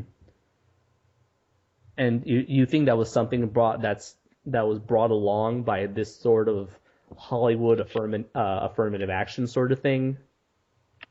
It's a possibility, but in the script, the film takes place in Manhattan, which is occupied by the Japanese. Mm-hmm. And in Manhattan, you have like multiracial gangs there, so it could have been. Yeah, for that one it makes sense. Yeah, it could have been this thing of multiracial things. I mean, that's a thing. But first of all, I don't understand why the Japanese. But I'm just so fucking goddamn sick. So fucking goddamn sick of the shit excuses Hollywood makes to stifle somebody's creativity. Oh my god. And you know what? This is starting to go into something else too that's really annoying me. Fucking film school. Really? That's the number one killer of creativity right there. Really? Or are you saying that because you have the belief that like they're trying to teach everyone the exact same thing? Yes. I don't know. I mean, I don't feel like they're trying to teach you the same thing. I feel like the major that I have is more like an analytical sort of part of film rather than the production part of film. But it seems like they're trying to teach everyone the basics to get everyone up to speed as to how the system works and what has come before them. No, you want to know how's the best way to do it? You want to know how? And I will always say this: the best way for you to learn something is to do it yourself. To frickin' do it yourself. You're right. Well, and you can do that. I mean, at my school we have a large SDSU film productions, and we have student film festivals at the beginning and end of every semester, and people are able to do whatever they want and showcase. That stuff is fantastic. But you got places like NYFA, you have places like Full Sail, you have frickin' NYU. And they don't have the film productions? Well, you can, but they don't have the internships. The thing that's going to get you a job, Andres, isn't the fact that you're making a movie. It's the fact that you're going to get it shown, and it's the fact that you got to get an internship. You got to get a job. If you're good, you're going to get a job. If you're not, you're fucked. You can get better, but it's going to get hard. A lot of the times they tell us in film school in my classes where the best way is to go on and make your short films and go to show your films at film festivals. That's a great way to do it. Yeah, and that's what they always say. And the funny, weird, interesting thing is that they tell us, especially from my writing class, from my television and film writing class, they told us to never try to have your movie be as least as expensive as possible. Try to write as little dialogue as possible. Have as little. Try to write within your budget, and by have something as simplistic as possible. That's shit. Because a lot of films that have gone, a lot of people who have made short films normally they're short. First of all, they're very short, and they do not have much dialogue in them. It's more why? Because more dialogue requires a more expensive film and more things to happen in your film. Short films. No, because they're short films. Right. Short films, you don't have the luxury of having vast sets. Well, you might be able to have the luxury of vast sets, but let's see. Short films, you have to do what a feature-length movie can in only like 20 minutes. That's a short. That's what shorts are supposed to do. Right, but that requires a larger budget. Not if you're creative, which unfortunately film schools like to completely cancel. Here's the deal, okay? When it comes to shit like that, the fact that they told you that? Well, just to be well, they really stress that to be very I guess like what was it? I really don't want to change what they said, but because I can't remember off the top of my head, but I'm pretty sure it was something around the lines of either like pay attention to your budget, don't let it go out of hand, and try to keep as least expensive as possible. When writing a screenplay. No, for when writing a short film. Cause I do remember one part where he says like films are made to be scripts are made to be sold. Short film scripts are written to be made. Which is bullshit. But anyways, no. I mean, if you were even talking about a feature-length movie, just about every single director in Hollywood would tell you when you're writing a script, at least a first draft, do not even consider a budget. Just write it. Just write the movie. And just the whole comment that you said, have as little dialogue in there as possible, that's bullshit too. It depends on what you want to make. Not what frickin' a teacher sitting behind a desk wants you to make. Which brings me to another topic. Which brings me to a quote that I always think of, not a topic, a quote. People who can do and people who can't teach. Well, I have to say, my professor, he has definitely sold several screenplays, so he has had experience both in the professional business and when he was a student making his own films. And he mentioned how he would have major problems because he had too much going on in his script, that he almost lost the funding for his film because of how out of control it got. What film was it? It was a student film of his that he was making. That's a student film. Film. But it involved like using an actual airplane. Like I think they were shooting inside an actual airplane or something. But that's not a Hollywood film. That's a student film. I know, and that's what I'm talking about. When you're getting started, when you're making films, try to start out small. Make what you want to make. Don't start off small. Make what you want to make. Well, what if I want to make a space opera like Star Wars, but I have nothing. I have no sort of budget like that. I'm not going to make something like Ed Wood and have it appear very cheap. No, you keep trying. You're going to do what Gene Roddenberry did. Keep trying. I thought about this for quite some time because I thought about what if I could produce my film independently in the future, because I want to make the type of films that are, like sci-fi oriented, and you could make a space opera film like Star Wars independently, because if you compare the budgets to the original Star Wars films and the more modern ones, the budgets vary. In today's modern day and age, I think you could get away with, with the budget from the original Star Wars to produce an independent sci-fi film. Even with inflation, yeah. Yeah. You just have to rely on practical effects. You're going to have to rely on what makes movies good. Nicholas Meyer said one of the greatest quotes ever. He said, "Art always relies on restrictions." It's one of my favorite quotes. If you want to make a space opera, all right, if you want to make a space opera and do whatever you want with it, mm-hmm. and you don't have a big budget for it, you do it independently, you can still make that space opera, and if you're good, it's going to be good. You just need to be creative. That's the key word, creative. You have to look at ways to do things cheaply. You have to look at ways to do this, that, not even necessarily cheaply. You just got to be creative. I found this out with freaking Compound of Chaos, but that's still just as an independent student film. Look at Peter Jackson. We were talking about it. Dead Alive. That had no budget, like, at all.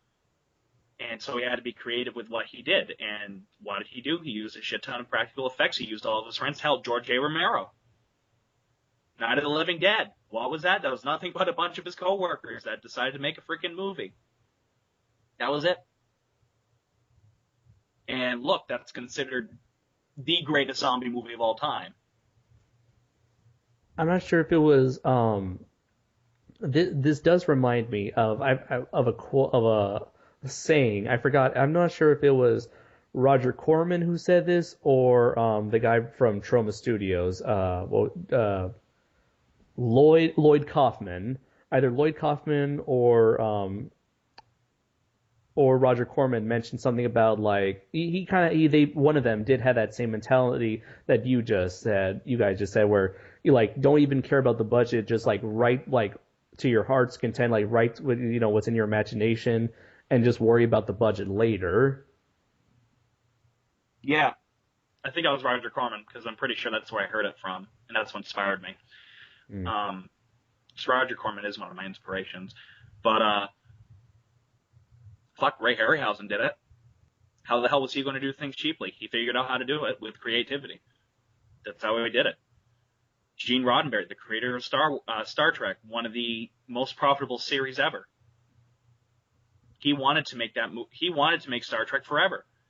What did he do? He picked up little projects along the way, but with those people like he did, he kept showing them the scripts for Star Trek. And eventually someone said, "That's a cool idea, let's do it." That's how you're going to do it, not this shit crap that you learn in schools. Well, even then, I would still defend, film schools for at least teaching you the basics. Because, like for me, before last semester, I had no idea how to write scripts or read scripts or anything like that. But now I now have this concrete knowledge. I now have this knowledge of how to do this sort of thing and what goes into the process of doing this sort of thing. The best way for you to do that is to learn it on your own. I mean, I know. I mean, you and David have done scripts like long before, I started doing this sort of thing. I learned, I thank you, Dave, for really giving me the lowdown on how to do the basics of a script. But I learned it on my own. I read books. I got books from the library. I read books. I read stuff online how to write one. I mean, I'm not saying they're any good. I mean, you just read my one for Operation Aftergon. There's a shit ton of errors in it. I got to unleash my inner grammar Nazi. Well, I mean, that's grammar stuff, too. That's not necessarily the format. Which, I mean, I'm always going to have somebody read my shit anyways. To check for shit like that.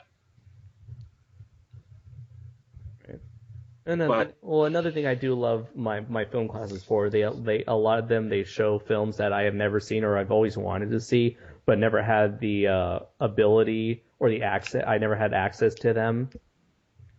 Now, you see, I don't necessarily like that. I mean, I like it because it's showing people these movies, but really, what I've always liked, if people are going to do it, they need to do it on their own. I'm always going to say that. They need to watch these movies on their own. If they're going to get the full benefit of a movie, they got to do it on their own.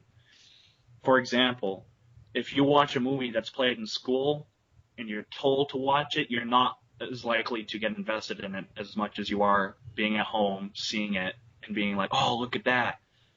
I would like to prove you wrong. Okay, do it. Go ahead. Try it. Well, yeah, I'm able to easily get immersed into a film no matter where I am. Because you're a film guy. Right, and because you're a film guy. Right. Yeah, whenever somebody says in school that, "Hey, guess what? We're going to watch this for a movie because I think you guys need to watch it." Of course I'm going to get invested in it. You know why? Because I like movies. Movies are my life. Right. And aren't film classes filled with people like that? Otherwise they wouldn't be in the major in the first place? No, a lot of people are actually in that major just because they don't know what to do. Well, that is them, and I am me. Exactly. So in a way, it benefits me. It does. So I really don't know what we're arguing about here. I even got lost halfway. Yeah, same here. He's like, you know what? I agree with you. You know what? I agree with you too. I agree with you more. Scripts. I think this podcast needs a script. We're unscripted. No, the thing is, you guys are totally agreeing with what I'm saying. You guys just don't think you're agreeing with what I'm saying. What? So See, I don't understand mhm. what your point, what you just said, totally goes with what I just said. Well, you were I just, don't know. That's what kind of confused me. you were just talking about how much you did not like film classes, and I was talking about the benefits of film classes, and you were talking about how they do not benefit certain kinds of people. But I'm saying Because 90% of those people aren't really interested in going in the field really as much as they don't know what to do. And I wasn't really talking about those kind of people. I was talking about people like you and me. Oh, well, in that case, then yes. Okay. So well, that's settled it. People like you and me. Oh, well, in that case, yes. Yeah. So In that case, yes.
So without further ado, I now present you the final segment of Shuwatch, Gorizard After Dark.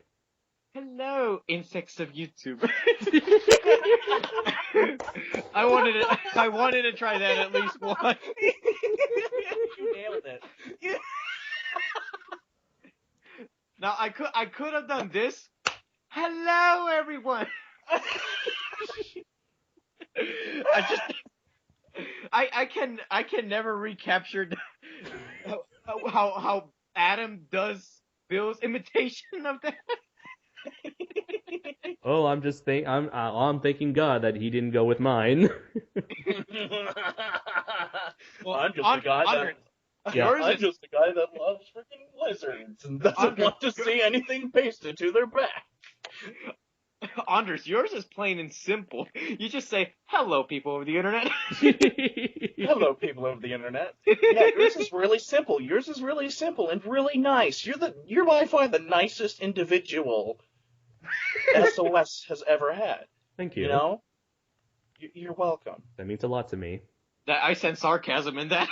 Oh, no, totally no sarcasm here. No, not on you, on Adam. Oh, No, I'm being serious. You're the nicest individual here. You actually, when you speak, sound like you have a soul. Everybody else, we just don't give two craps. Bill used to give a crap, but then he developed an ego, like Quentin Tarantino.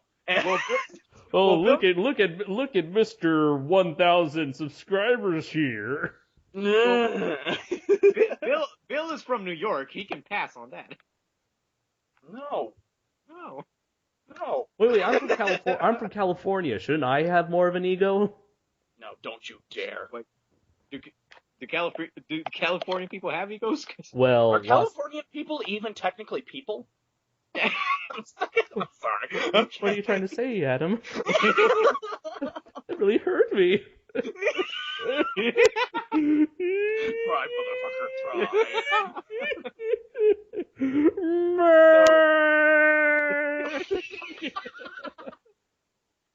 So, Dave, it's official. You need to imitate me this entire video, or your entire section.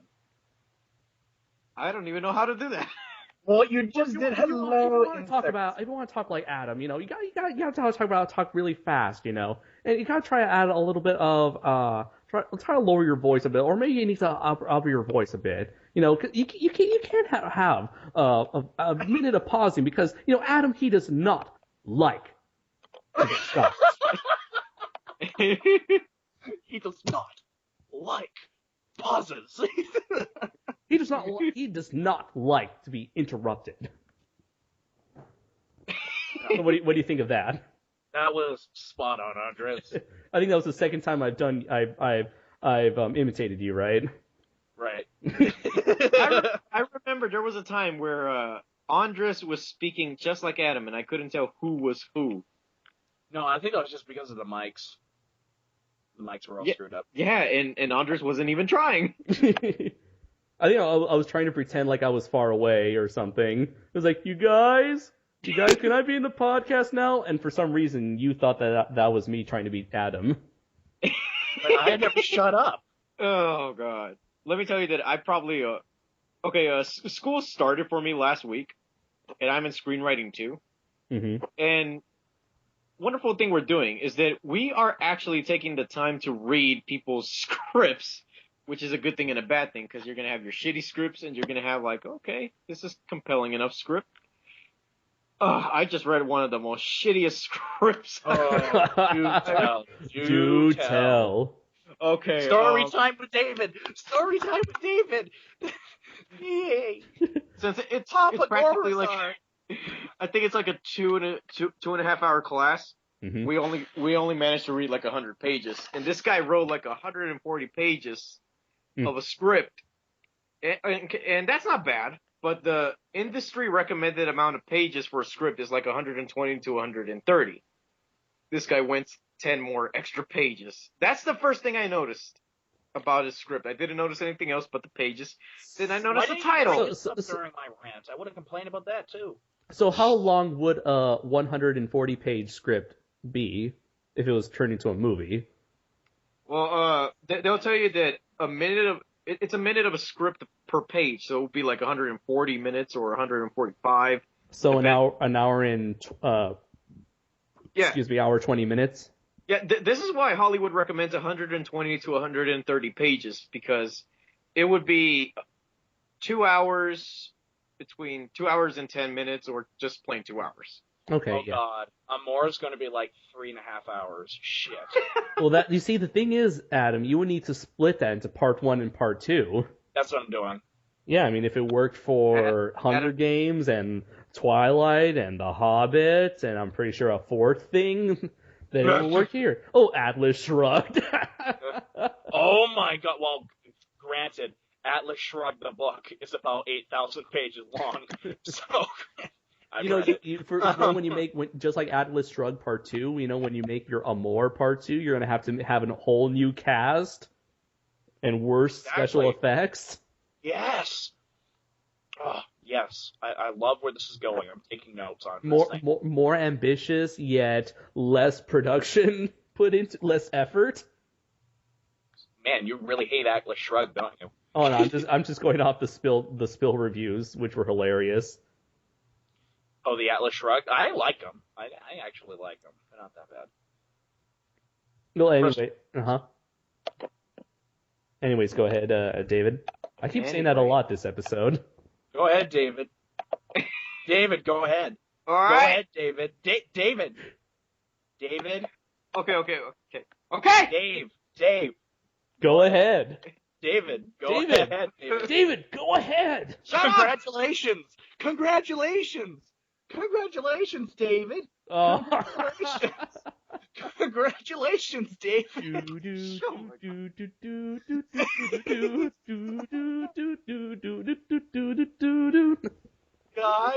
I'm still here. What the fuck's going on? Is the podcast over? The next episode better make more sense. I bet you got lazy with the editing, didn't you, you bastards? That was my favorite line in that thing. Anyways, go ahead, David. Enlighten us. Time. Yeah. For realsies. Okay. For realsies? I love saying that. Yeah, David, rock us with the shit. For realsies. Okay. So the first thing I noticed is the amount of pages, which is 140. The second thing I noticed is the title of the movie, Training Ground. Now, I'm kind of confused. Arnie in space. No. I was like, Jesus, this is intense.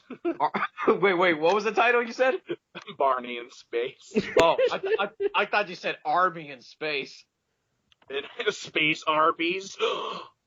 I'm going to take that title, Adam, and I am not going to give you copyright credit. Oh, well then I'm just going to have to, get a copy of the script and then leak it on the internet and have people pay. Oh, you dirty motherfucker. And I will cancel the movie just because. Just and to I'll just spite make you. it anyways. Oh no, see, then David's gonna sue you, Adam. Yeah, and then I'll just wind up making the movie anyways. No, but you see, David's gonna publish it as a book first, so you would have to get the rights from him. Yeah, which then I'll still be making the movie, which means I'm still going to be making money. But David will come out on top with more money. First things first. First things first. Dave will never top. I will always top. Dave will always bottom. Adam makes it sound intentionally dirty. A family podcast. Oh, really? Go ahead, David. Okay, anyways. So, Hey, I Dave. arrived... What? Go ahead, David. Adam had a question.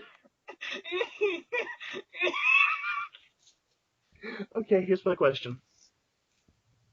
Do you top? What? I'm done. I'm done. Okay. Go ahead, David. Okay, moving on. So I arrived 10 minutes late into class, and I realized that this guy's passing out a script on our computers. And he's handing out like little note cards on which characters we're supposed to play. I'm a bit excited about this because I want to go out with a full-on German accent. But then they say, no accents, please. I'm like, fuck.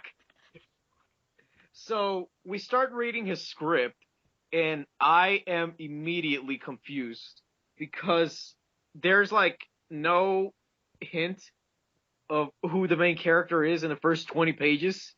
Oh, so like Pulp Fiction.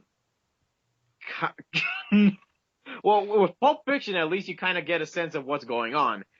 In this guy's script, you don't know what the hell is going on. Oh, so like a Stanley Kubrick movie. Or like an artsy Terrence Malick film. No, this movie, the script began with the fight with an action sequence. And not a very good one. The first 15 pages are nothing but fights. And I can't David, tell. coming from you, this is shocking. Yeah, I know. And the fights weren't even that well detailed. Anyways, I can't tell if these okay, the first 5-7 pages introduces the fighters. And we don't tell if these guys are either wrestlers or MMA fighters or martial artists or whatever. It just introduces them into this weird, I'm assuming it was abandoned building or a ring. It never really went into full-on description of where the setting was. Maybe it's an adaptation of Street Fighter where all forms of martial arts can get involved. I'm beginning to think that this was a Street Fighter ripoff, but I'll get to that. Anyways, so the beginning is already poorly written. We don't know who the main character is. We don't know what's going on. We are not delved into the universe of this world. We don't know. We just don't know shit. It's just a mindless action sequence. And we were given this page to basically guide our critique that we're supposed to give this guy. And let's see. It stinks. It goes by a list of things that we're supposed to cover, like characterization, for example. Strong development. Does character have an arc? What is the arc? Do we care enough about him, her, let alone to get on board with the story they are in? No! Absolutely not! The character development is extremely thin at best. We're automatically supposed to be invested into these characters out of dialogue, which isn't even that good. Also, we don't give a shit about these characters because there's no backstory at all for these characters. And there's this cliche part, 50 pages into the script, where the weaker character, who's supposed to be a kid, gets killed by the rival fighter gang. And I'm like, oh, you sneaky bastard, you try to pull the sympathy card. And I'm gonna write for structure, poorly constructed. This needs to be remodeled. And when we stopped reading the script at 100 pages, because everybody was starting to get like a little bit bored, we took a 10-minute break, and everybody was talking shit about this guy's script. And I was kind of glad. Normally I would kind of be opposed to this, but I was kind of glad in this writer's case because he seems kind of smug. A little bit. We have another Franz. Like, okay, you guys ever had that one student in your classroom who's a bit of a know-it-all and seems like... Oh my god, yes. Seems like the more outspoken one out of everyone. Yes, he was in like half or like probably a little over half of my classes last semester. This is that type of guy. Oh dear God. And I think, and by the way this guy talks, it seems like he's a film buff. He knows at least enough. Like he knows a bunch of names. Yeah, he knows a bunch of names. He knows a bunch of he knows stuff. You'd think he would know stuff. This guy apparently doesn't know how to write a decent script, let alone set up characters or the universe. The funny thing is, I'm not presenting my script until like April after spring break. This gives me time to... Maybe the guy isn't necessarily a script writer. Maybe he's more of the cinematography. Maybe he's more like me, who's more of the cinematography kind of guy. Because I'll be honest, I would rather somebody else write the script and know it'd be good than have me write it and it'd be a little weird. Because I'll be the first to admit that my writing is not the best. It's not very good. It's not. That's why I always have a co-writer. Oh yeah, he did say at the end of the class that he did write the script with the intention of adapting it as a graphic novel. It's more of a visual medium, yeah.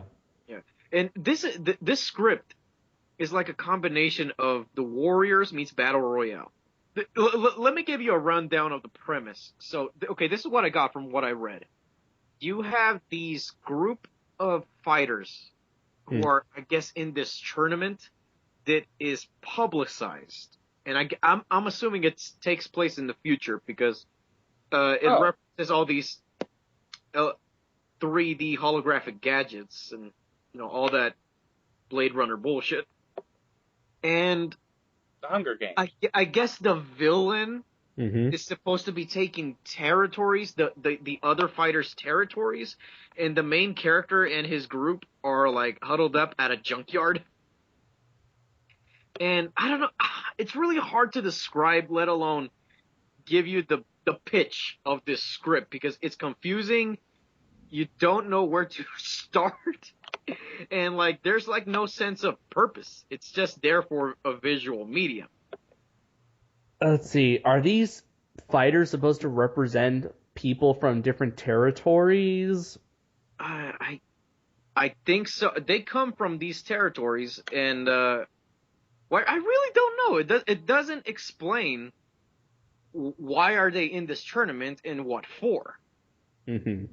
Yeah, 'cause this sounds a bit like kind of like G Gundam, where every country in the world has a giant robot to participate in a tournament, and whatever country comes out on top, they get to have control over all of the space colonies.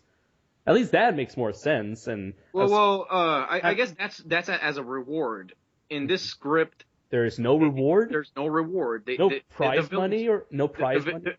Actually, they never mention what is the reward. Now that I think about it, I don't know what the reward is. I don't know what's the benefit after whoever wins the tournament. So there's not even a Maybe goal. they're all communists. they share it with everyone, or up to this point, that could be true. They share it with everybody, or they share it with the government. No, that's socialism. No, wait, communism. That's communism. There is like no government. Wait, then what the heck is China? China says they're communist, really they're socialist. And Russia. Well, they're technically a democracy, but they're socialist. I mean like USSR. And USSR, they said they were communist, they were socialist. And what about North Korea? That's just fucking weird. Because I'm sorry to go off on a tangent, but I could have sworn that I think they started out as socialists, but then after they got their butts kicked by America to stop socialists from happening, the USSR changed it into communism so that they can have all the power or all the money going towards the government so they can have bigger military and make quick decisions. It's the other way around.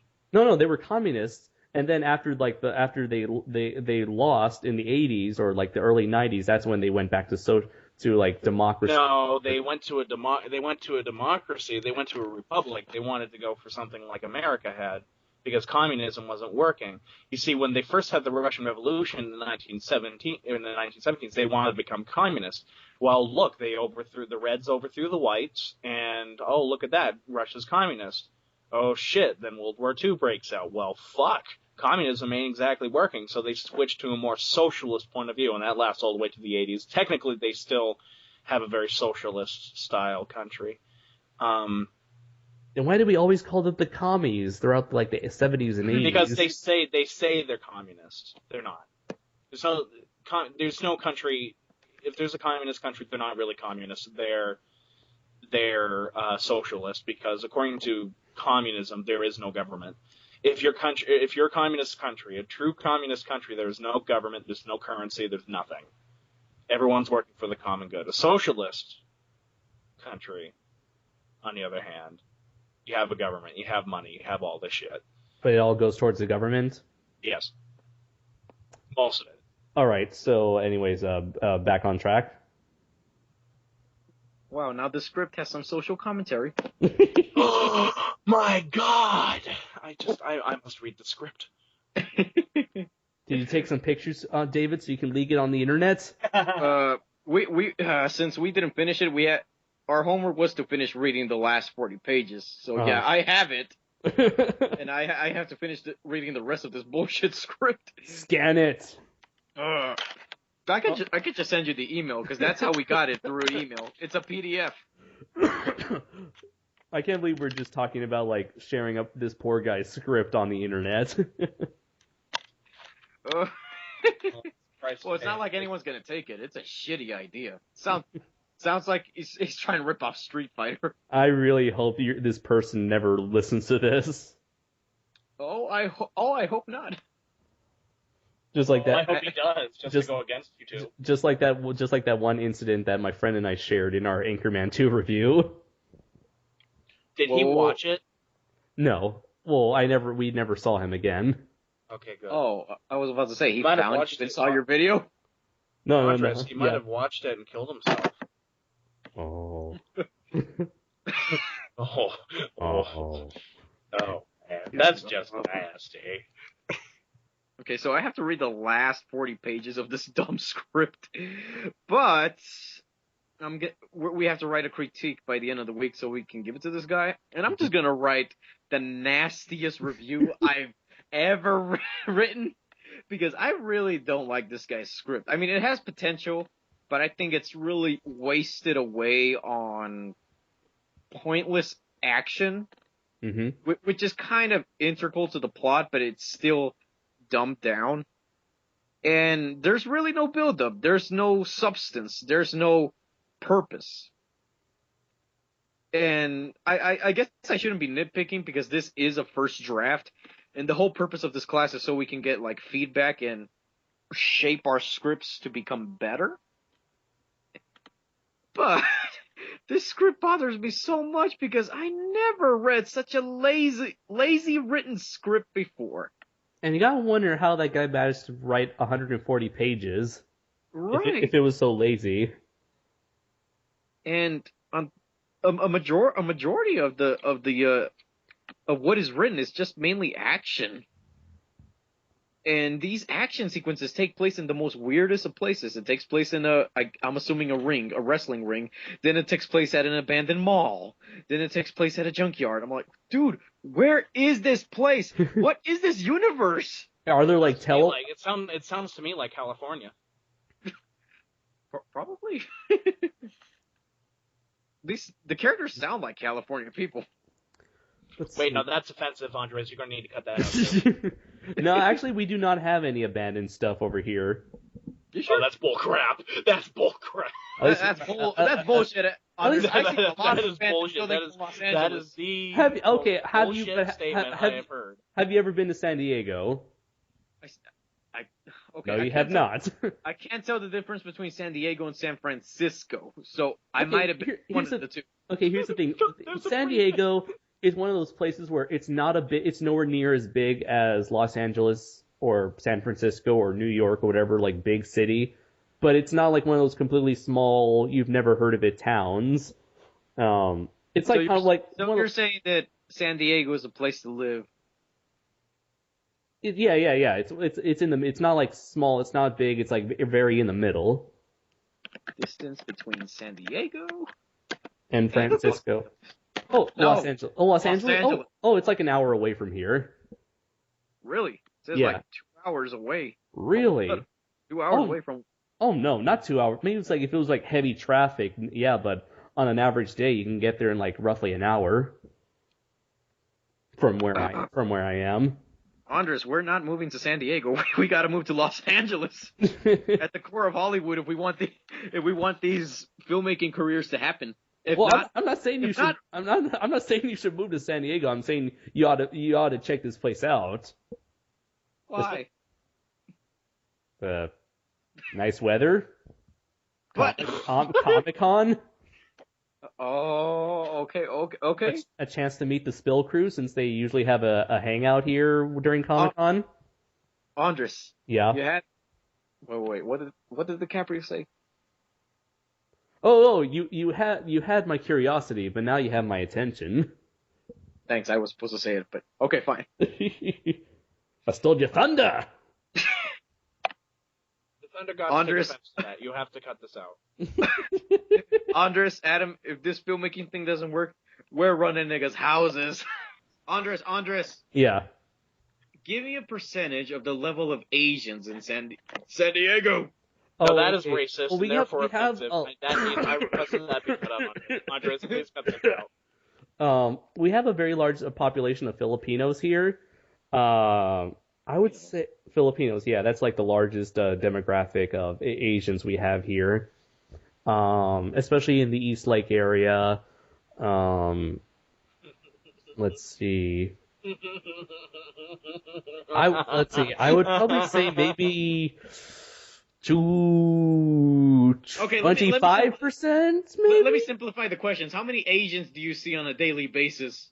Let's see. Because he keeps the tab. About like a little less than half the people I see are Asian in this area, which is like the in San Diego. This is like roughly like the San Isidro, Palm Avenue area. God, up here, if we see a black person, we all run away in fear. I'm assuming there's no Latinos there where you live, Adam. There's two. There's two. There's one Filipino, and then there's one Korean, which is Sarah Hall. I said Latino, not I said Latino, not. Yeah, I know. I said there's two. Oh. And then I was like, there's a Filipino, and then there's a Korean, and then there's one black guy, and then everyone else is white, and most of us are white trash. So I suppose like if you guys were to ever see like a Mexican there or someone who wasn't white, you'd be like, "Oh, check this out, dude! Check it out! It's one of them." No, we'd probably. No, a lot of us would scream and run away and would pray that they get sent to a gas chamber. Speaking of Asian, Adam, who is Sarah Hall? Well, okay. Well, you want me to explain this?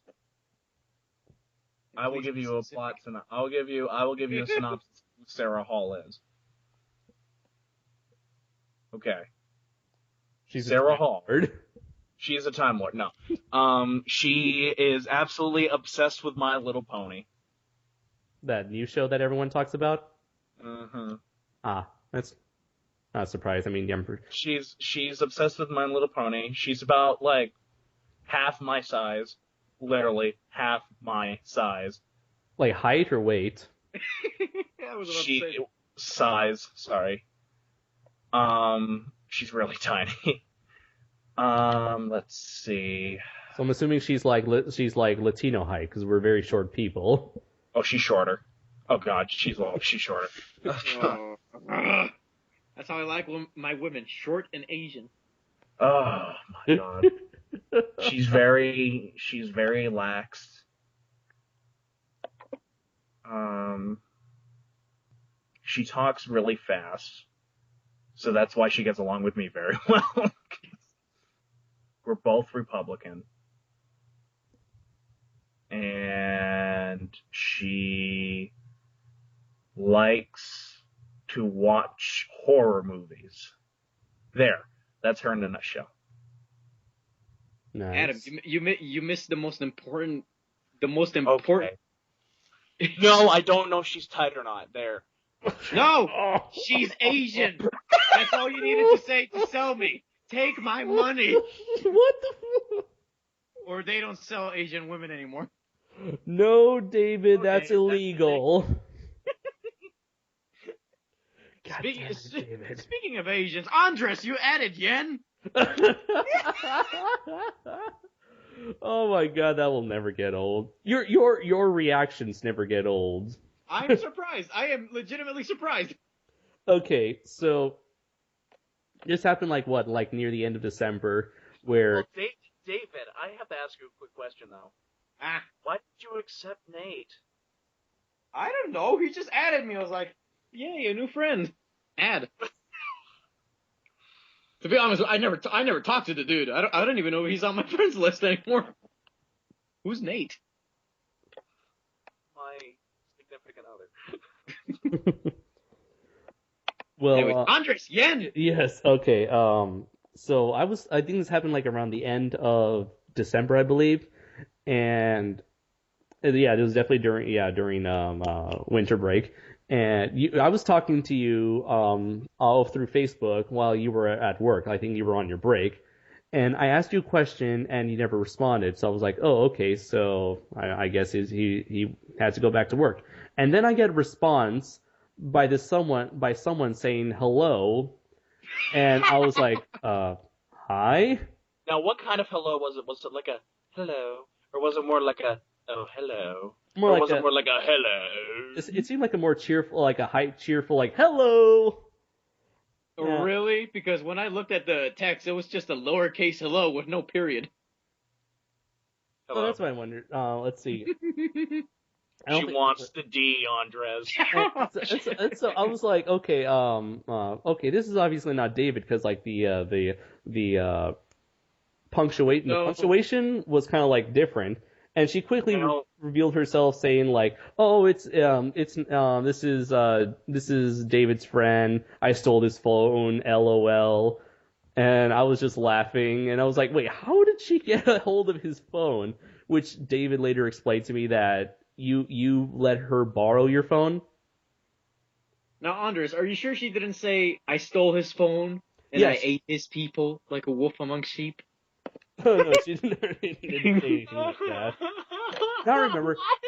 I remember the question. I asked you a question about there was a theater you mentioned in our first episode, I believe. The Red something theater. Red. The place you went to see a Hobbit. Oh, Red Rock Theater. Red Rock Theater. Yeah. I made a question and she responded, but she didn't answer the question. She just said hi, and then she just says, "Oh, I am David's friend," and then out of nowhere she's like, "Oh, do you want to be my friend?" I was like, "Oh, okay." What? Yeah, she offered. She wants. She offered. The D. Yeah. She wants the D. This is a clear chance that she looks at a picture of you, Andres, and she wets her pants. So, yeah, she wants the D, Andres. Well, that seems to be the usual response. No, I'm just kidding. So guess what? You know what's funny? Mm-hmm. What letter does David start with? D. It starts with D, and he's getting none. Hey! Oh, okay. I think I love I you, almost, David. I just found it. Okay. Let's see. The shit Andres text people. As Red Bull. Oh, okay. Here it is. Okay, so she said hi. I said hi. She says I'm Yen, and I said hi Yen. I'm Andres. I'm assuming that Hi. David is unavailable at the moment. And she said I took his phone, ate his McDouble.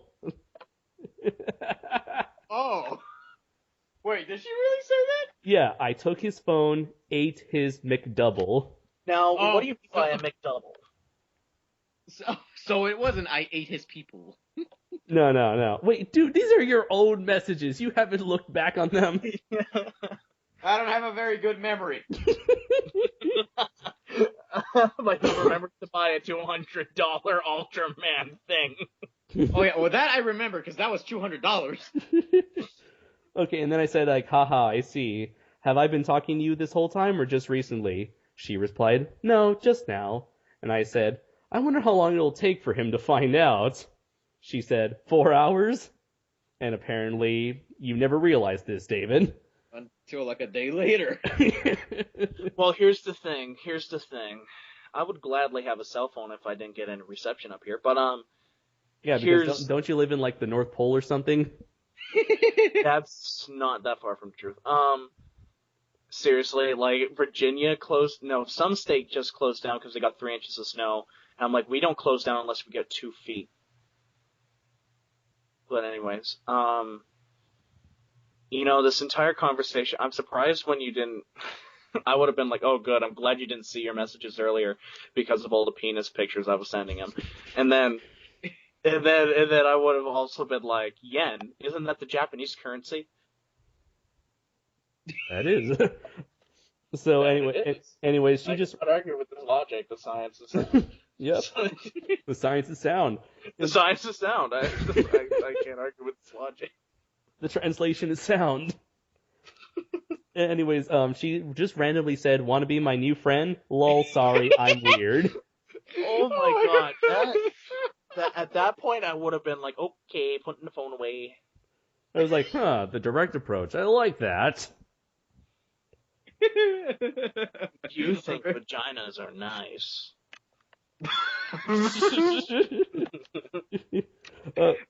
Vaginas come in all shapes and sizes.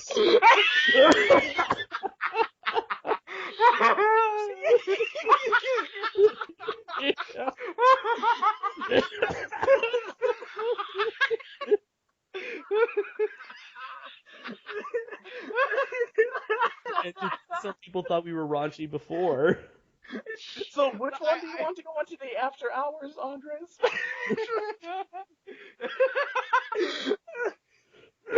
I actually got that from like a video on Facebook titled "Real Sex versus Porn Star Sex," and what it's basically a demographic statistics video saying this amount of people did this and that, and it comes with these visuals of fruit, and you have a banana being dipped into chocolate saying 40% of women had tried doggy style. Let's see. Now, what was the link again? I must see this. I'm just kidding. Okay. Okay. I'm gonna find it now. Yeah. I'm gonna find it now and share it on the SOS page. So I need to say this. When real sex happens, does it sound like?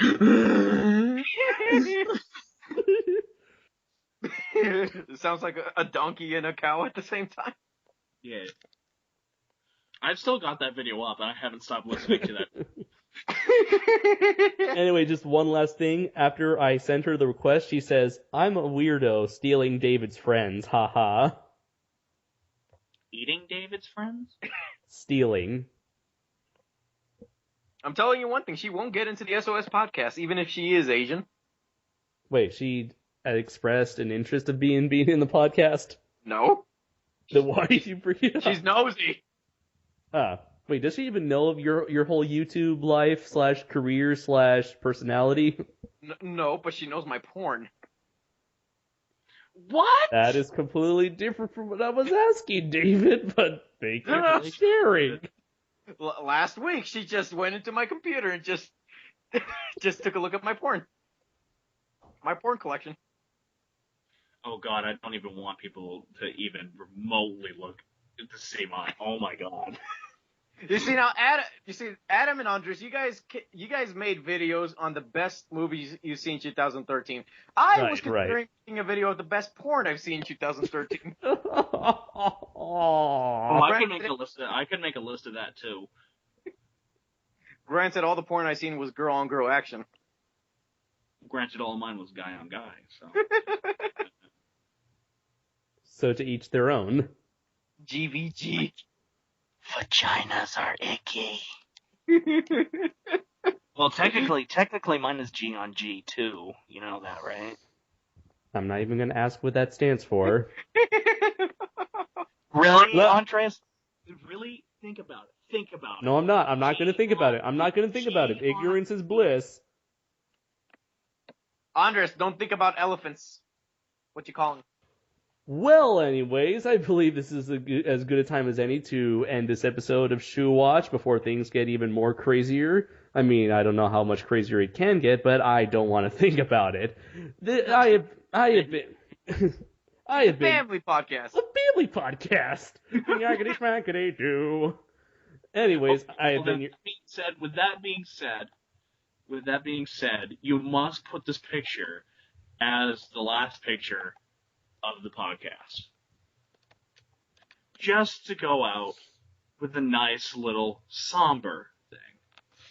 I'm afraid of what he's gonna post now. You should. Just to let you know, the images that I have feature on my videos are of at least appropriate. I'm really afraid how to word this. This is appropriate. We were talking about G on G. But I do not wish to post pictures of that nature. Oh! Otherwise, otherwise you would have audience would have David's reaction here. What? It's Superman and Batman getting it on. Oh my god! Fuck. Now you know why, Adam. Thanks Now for you know why. I have been your host, Andres Perez, aka KaijuNoir.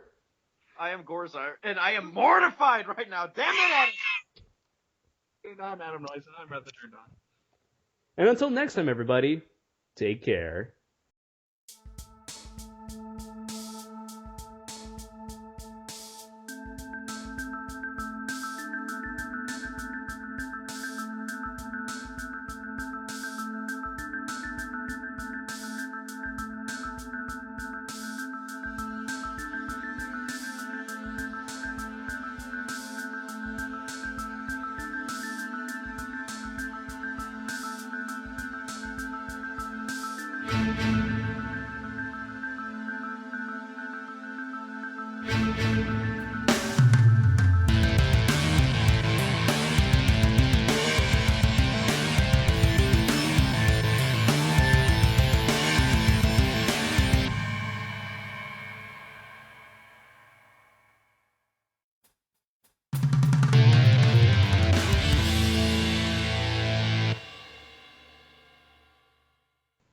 David, What?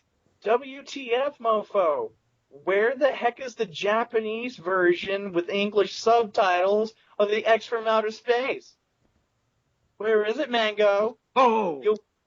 You have the fuck. two really crappy dubbed versions. Damn, Especially remember- the international dub. Oh my god, the international dub. Oh my god, the international dub is like the worst dub I have ever heard. Do you know the most awkward moment in that dub? Oh, which one? Because there's multiple. This one scene in the international English dub, it completely overshadows any other awkward moments in that dub. Okay, which one?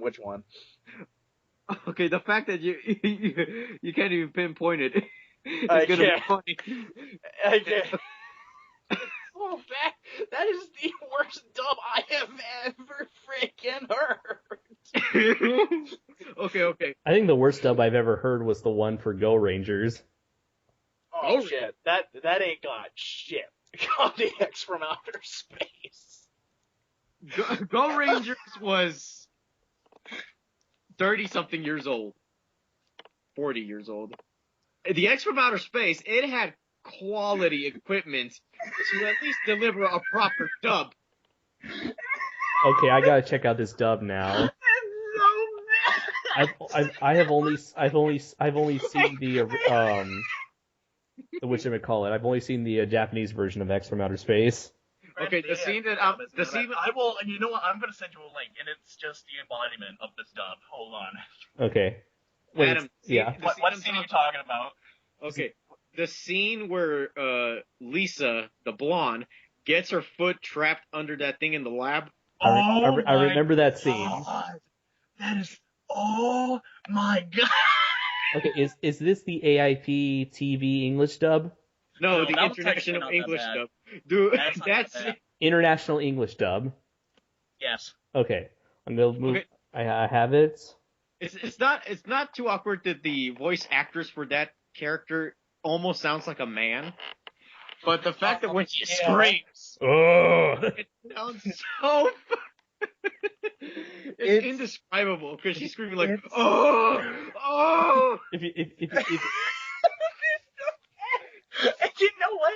Half of these Oh, actors can't pronounce their R's. It almost sounded like she was having hardcore sex, so I had to lower the volume on my TV because my. Oh yeah. No, it wasn't even the passionate kind. It was the excruciatingly painful one. Like, oh.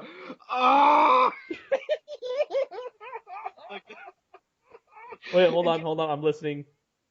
I'm at 1 hour, 12 minutes, and 36 seconds.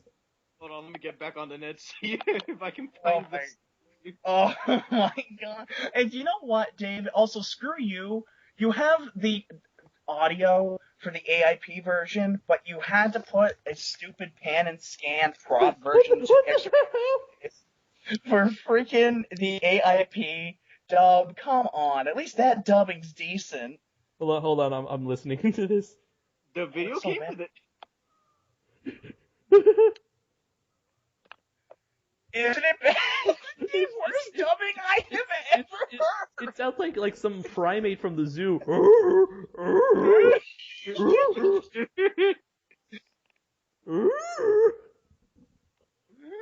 Did you find this? You found the scene? Yes, I'm listening to it. What the fuck is she saying? What the hell? Adam, you and me thought Lala's roles were bad. She's like, she's like,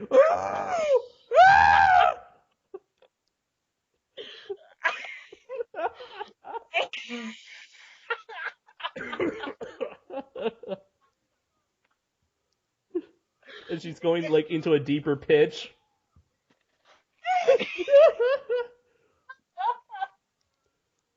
And then there's this part at the beginning where he's going, I can hear your heart from here. Or like they're outside and like the other girl, female lead, she's outside the building looking for help, and you can still hear the screaming from all the way. No. I find it funny. And then you have like Yulala, he's like turning around like, what the fuck is that? Whatever that is sounds much more scarier than me. I find it funny that the Japanese characters have like fluent English speaking voices, but the Caucasians have like weird broken English accents. God. Of course, these sounds are like how Americans speak, right? I think they're supposed to be Russians, but it's never emphasized. to quote Brock's dub, everybody's Russian. Oh my god. The thing is, her screaming like that goes on and on.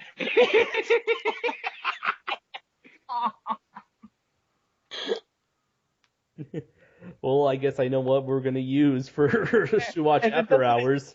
And it doesn't, and you know what? It doesn't even freaking help the fact that the guys who are lifting the thing are screaming harder, harder, harder, while she's going. It's also funny that the screams don't even match when she does scream. I know. The entire movie doesn't match. The entire fucking dub doesn't match. So I'm assuming are most international dubs like this for most Japanese kaiju films? Well, not for Toho's. Not for Toho. Toho does decent ones. Because let's see, I don't think I've ever watched international dubs, or I don't know. I don't know what kind of dubs my VHSs have. Probably either. Well, Andres, all the Heisei Godzilla films are international dubs financed by Toho. Yeah, they're not that bad. Right. Except for Godzilla vs. King Ghidorah and Mothra 92. Yeah, those ones were horrible, but... Let's see. Gilala's just like, dude, what the shut that bitch up! That's the only reason why he's there. It's like, oh my god, shut that bitch up! Oh my god. Like, the voice actors don't even match the characters. Oh my god. This, hands down, the worst dub I have